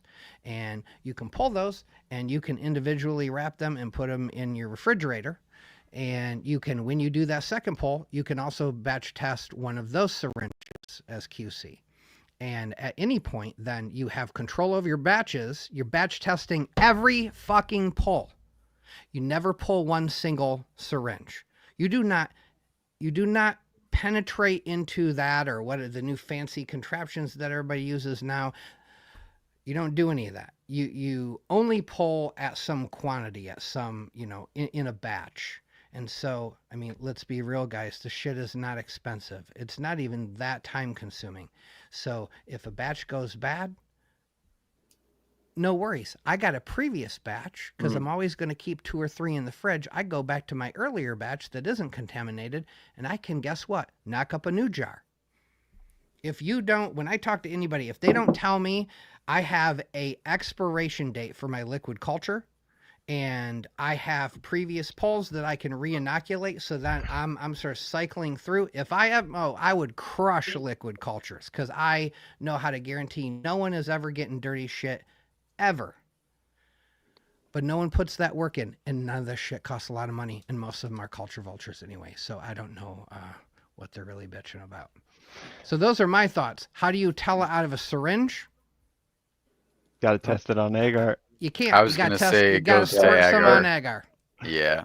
Like if I get LC, it goes to agar, I fruit it, and then I go to spore. Like that. Yeah. I'm never in that big of a rush personally. Nope. Everything I make winds up on LC, so it all gets stored at some point as LC, and then I will always give it a check on agar, but I don't really trust LCs that are just handed to me from people enough to take that just into the next step. I always have to just check that. I'll grow that Have on to. agar, and then Good. That's good. if I do LC, it's from my own like LC from scratch from the agar, and because I always end up wasting tons of time and material when I try out someone else's LC for the first time, just on grain. So Yeah. Well, Yeah, that was originally the whole point of these too, right? Was to you really see what your culture is. Mm-hmm. Yeah. So don't forget Yeah. that tool. Doesn't that kind of defeat the purpose? Because people are buying LC in a syringe so they can use it immediately. It If does. if they could do agar, they would be doing Yes. agar. But you can buy a 10-pack poured plates. Keep them in your fridge and do For like that. $1 a piece. I don't even pour it anymore. It's not that. It's not that big of a intimidating deal. though. It is. An agar Yeah. plate. I mean, you got to have a little sterile. At least. But you don't have to do it. You don't have to do it if your vendor is doing it. If your vendor has that meticulous nature and actually cares. But what most of them do, what they do is, what's my expiration date on my LC? When a few people start bitching that I sent them contaminated LC, then I go get some more. Uh-huh. Yeah, I've That's received where that whole liquid. trusted vendor comes in. Yeah, I've received liquid culture with like penicillium growing in it, like Yeah. little colonies, and you can like see the blue, like the turquoise, and you're like, wait, Yeah. what? Ryan, You just but handed this to me? What's going that's on why- here? Ryan, Hey. you didn't know that's why they put the food coloring in their LC?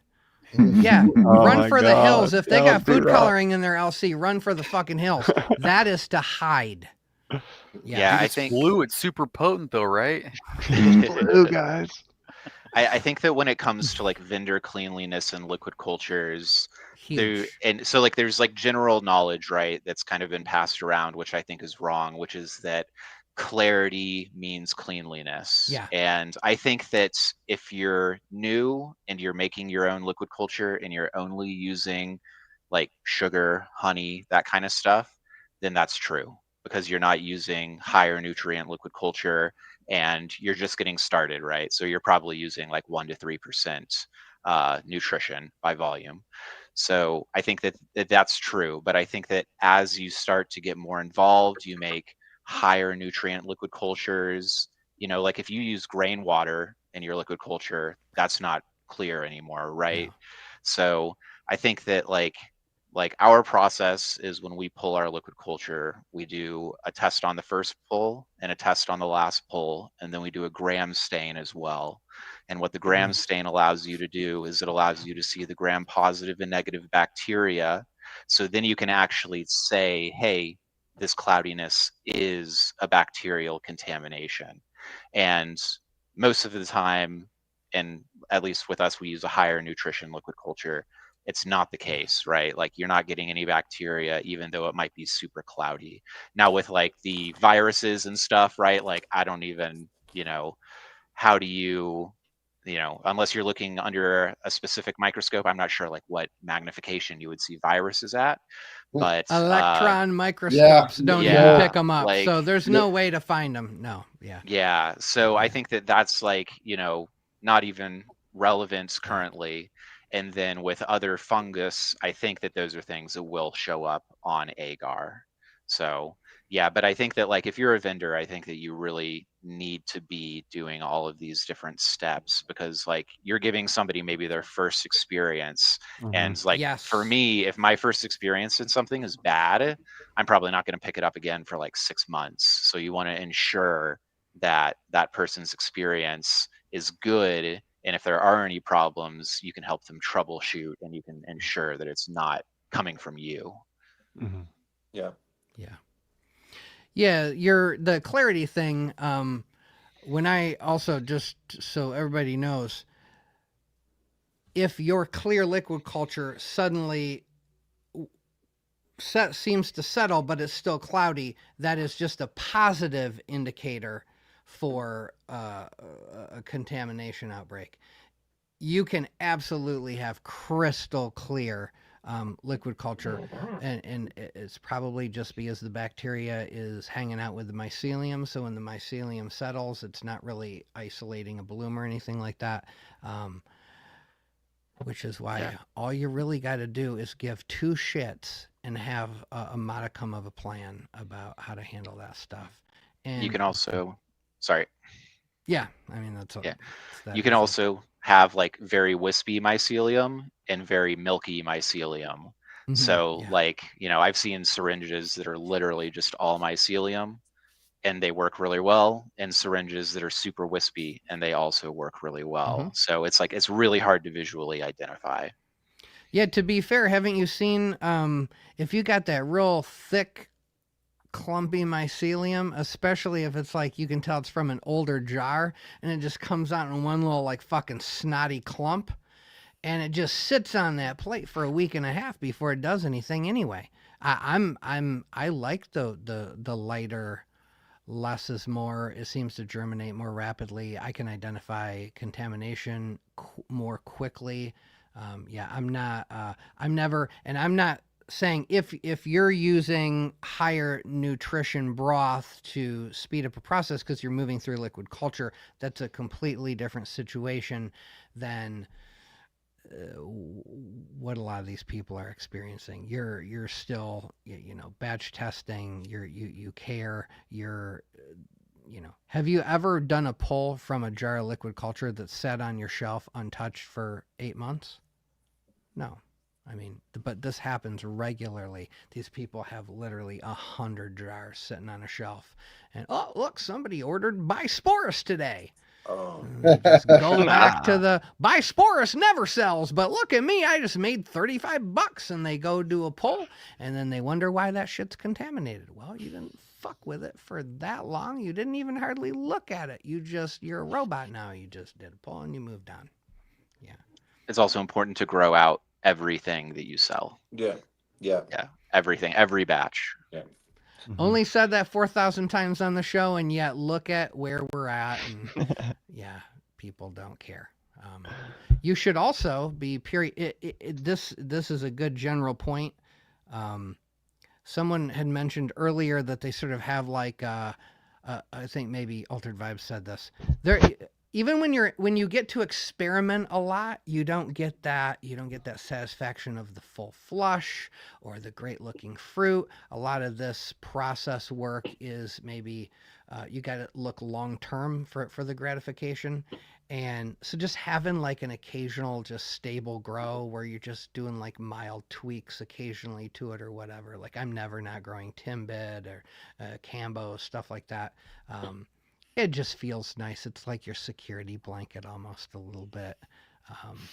So yeah, I think if only we could just get people to actually have just a little bit of integrity and want to grow their own stuff and want to know what they're selling. Like be a vendor, but just be a fucking good one. Like Hopefully Worth doing is worth doing right. Yeah. Absolutely is. Yeah. Hopefully we inspire some people today to have, spread the integrity throughout the community. Mm-hmm. The easiest thing you can do, absolute easiest thing you can do, if you care about, you can be selfish as you want to be. If you just want to start getting higher quality genetics, buy from high quality vendors. It's that easy. To save $5. I had somebody one time, some scammer was using photos of my stuff to try to sell scalpel sterilizers, and for $70 and all, like 15 different people, like in one day, sent him $75 for a scalpel sterilizer. Of course, he never made it or anything. It was just a straight up scam.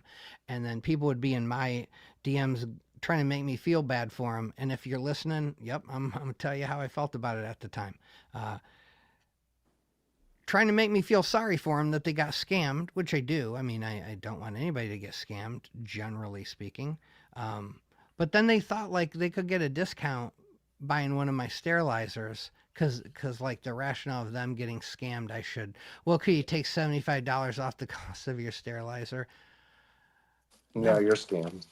No, dude, I don't fall for scams.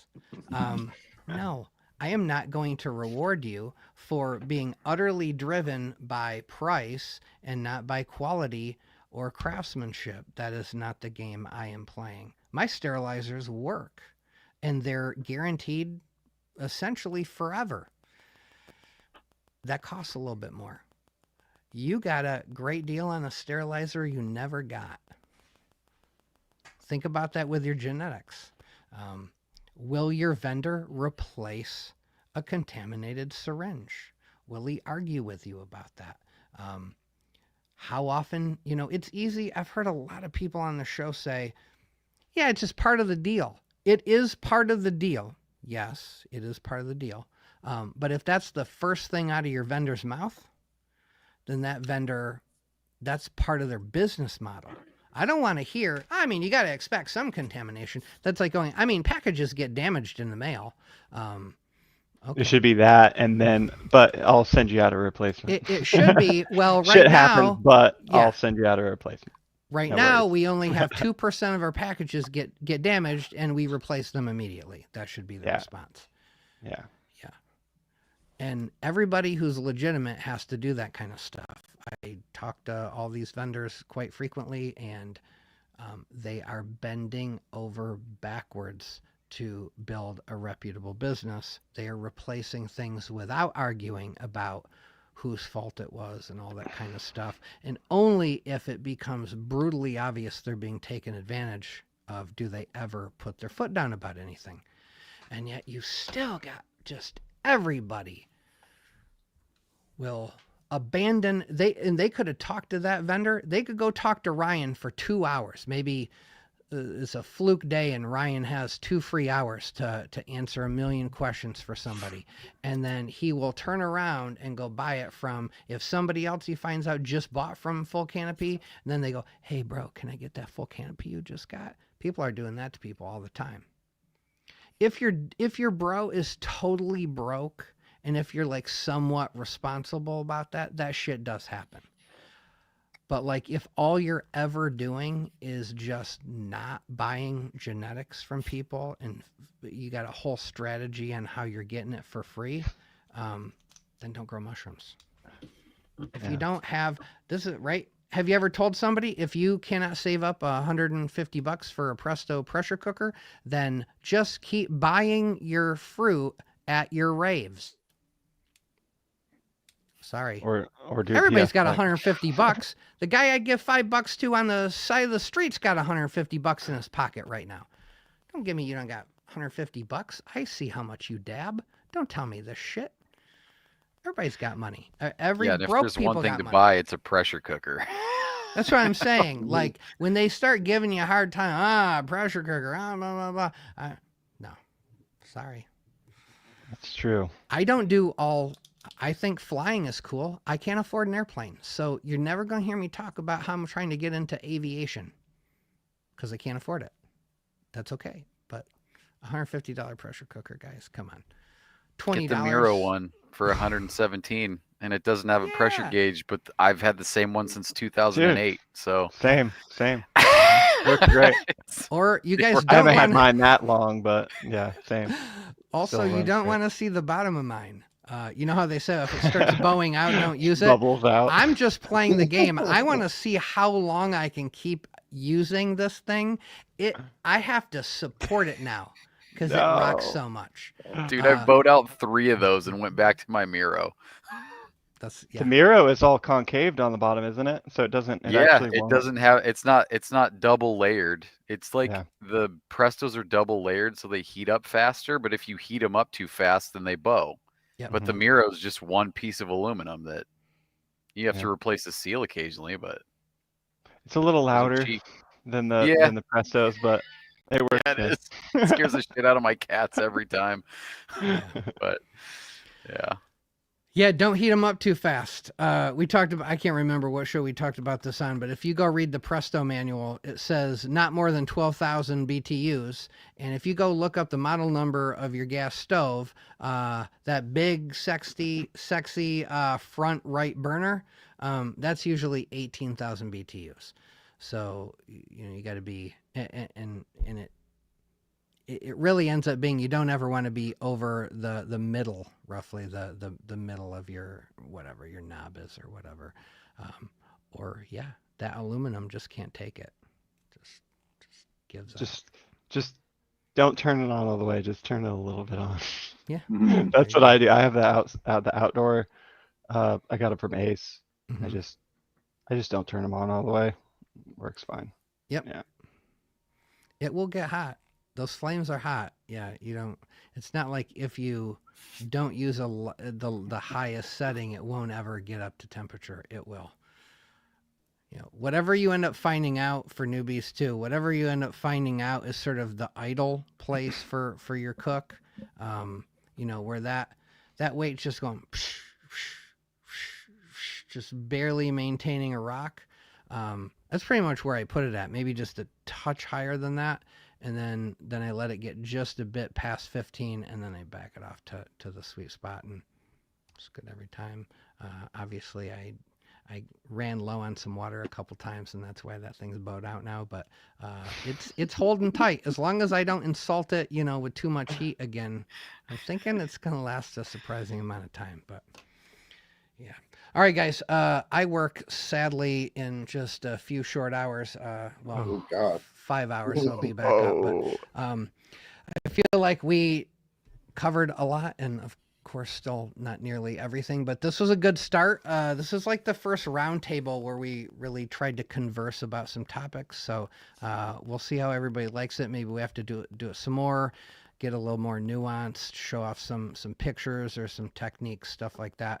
I don't know about you guys, but a lot of people, we're giving them some of the broad strokes, some of the ideas, and then they really fumble with just some very specific information.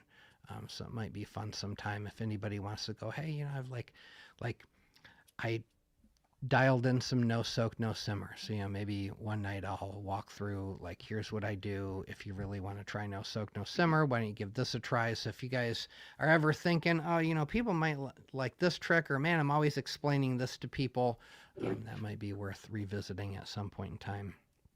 But I thank you guys for your time. This was great. Thank you. It's definitely a feel-good episode for me. It's wonderful to talk to people that take this seriously and actually care about evolving what we're doing and doing good work. You guys are always doing great work and inspiring me to do good work and try new things. So I really appreciate it. Thanks. Well, appreciate you, man. Yeah, Thank you so bro. much for getting everybody together. Yeah, thanks for having us. Nice hanging out with some legends, that's for sure. You guys are awesome. I feel like I learned a lot from you today. Cool, man. Me Rock, too. you always talk like that. You're always just like No, I do. acting like you don't know anything, and then you just bang tubs out all the time. Come on, dude. But that shows how much you know when you realize you don't know everything. That's Yeah, true. yeah. And everyone's situation is different. There's a lot of variables. Yeah. So We can learn from anyone, Exactly. that's for sure. Yeah. All right, newbies, get out there, go grow some mushrooms. At least while you're doing it, take it seriously. Respect the people that are putting in the work. Even your buying decisions are playing a role in whether this community gets stronger and is built up and is perceived positively. I can tell you right now, everybody on this panel tonight is having a positive impact on this community through what they're doing in whatever level they're doing it. And everyone should aspire to that, even if all you're doing is just buying from the people that are doing that and then supporting that quality work. Because otherwise, if everybody's just buying from the cheapest guy, can just run out of stuff to culture vulture because nobody will be doing the real work anymore. And actually, it won't be the end of the world because you'll still have Sporeworks because they still have all these awesome original genetics. So you will really, there is a fail safe. Thank you, Sporeworks. But We're all yeah, going to be looking for land races again. We got him. We got him. we're already there. Yeah, that's definitely where it's at. So yeah, guys, just let's up our game. Let's take our involvement in the community a little bit more seriously, and feel free to help people out, but make it about helping people out. Don't make it about telling them what to do or making them feel bad because they decide to do something else. Just do a little bit more, grow more mushrooms, learn a few things, and one day you might be like Ryan at Full Canopy, who's gonna, I'm convinced in the next 5 years, he's gonna have like the next greatest tech. He's gonna figure something important out. Anytime I talk to him, the way he's thinking and talking about this stuff is special. And I see a lot of newbies come into the community sometimes with that attitude. And it gets exciting. You're like, I wonder if this guy in 3 years is going to just be teaching me shit every time I talk to him. And it's exciting. So appreciate the compliment. Thank you. Yeah, dude, you guys are all of you guys are doing really important things in this community. You are serving the community in different ways. And I think that's not to sound like a frickin' youth group minister on a Sunday morning, but you guys are really, it's just so obvious that you love what you're doing, and there is the thought of like, I'm doing a thing, but I need to serve this community. If I'm going to do a thing, it needs to be in service to the community, and that is sadly not always the case around here these days. So I really appreciate it. All right, guys. Appreciate you too. Well, we'll do it again. This was a lot of fun, and I'm gonna pop all you guys off here one by one. Love y'all. Bye, guys. Hi, guys. Good to see ya. See ya. Bye. All right, guys. Midnight on what is it, Monday night? Yeah, holy cow, Tuesday's going to be fun. Anyway, thank you for kind of rocking with an old school vibe here tonight. Hope you guys like the roundtable. I think we'll have to figure out how to do this again and get more dialogue, not just between me and somebody else, but multiple perspectives, and get more people who are passionate about cultivating, thinking in different ways, and just exposed to more ideas. And let's see what we can do around here. I think we're about to, once the dust settles from a little bit of a turbulent time in this community, I think there's gonna emerge, or the dust is gonna settle, and we're gonna see who was really here because this is what they like to do, and because they took what they were doing real seriously. And it's going to be a beautiful moment. That's why I'm still here. Otherwise, I'd have been like, fuck this community. Everybody's culture vulturing and being gross and mean to everybody else and crying like little babies, and I'd have just left. But I can't. I still care. I'm like a codependent person with a hot, crazy woman. I can't leave her. So I'm still here, guys. Thank you for joining me, and we will do this again very soon.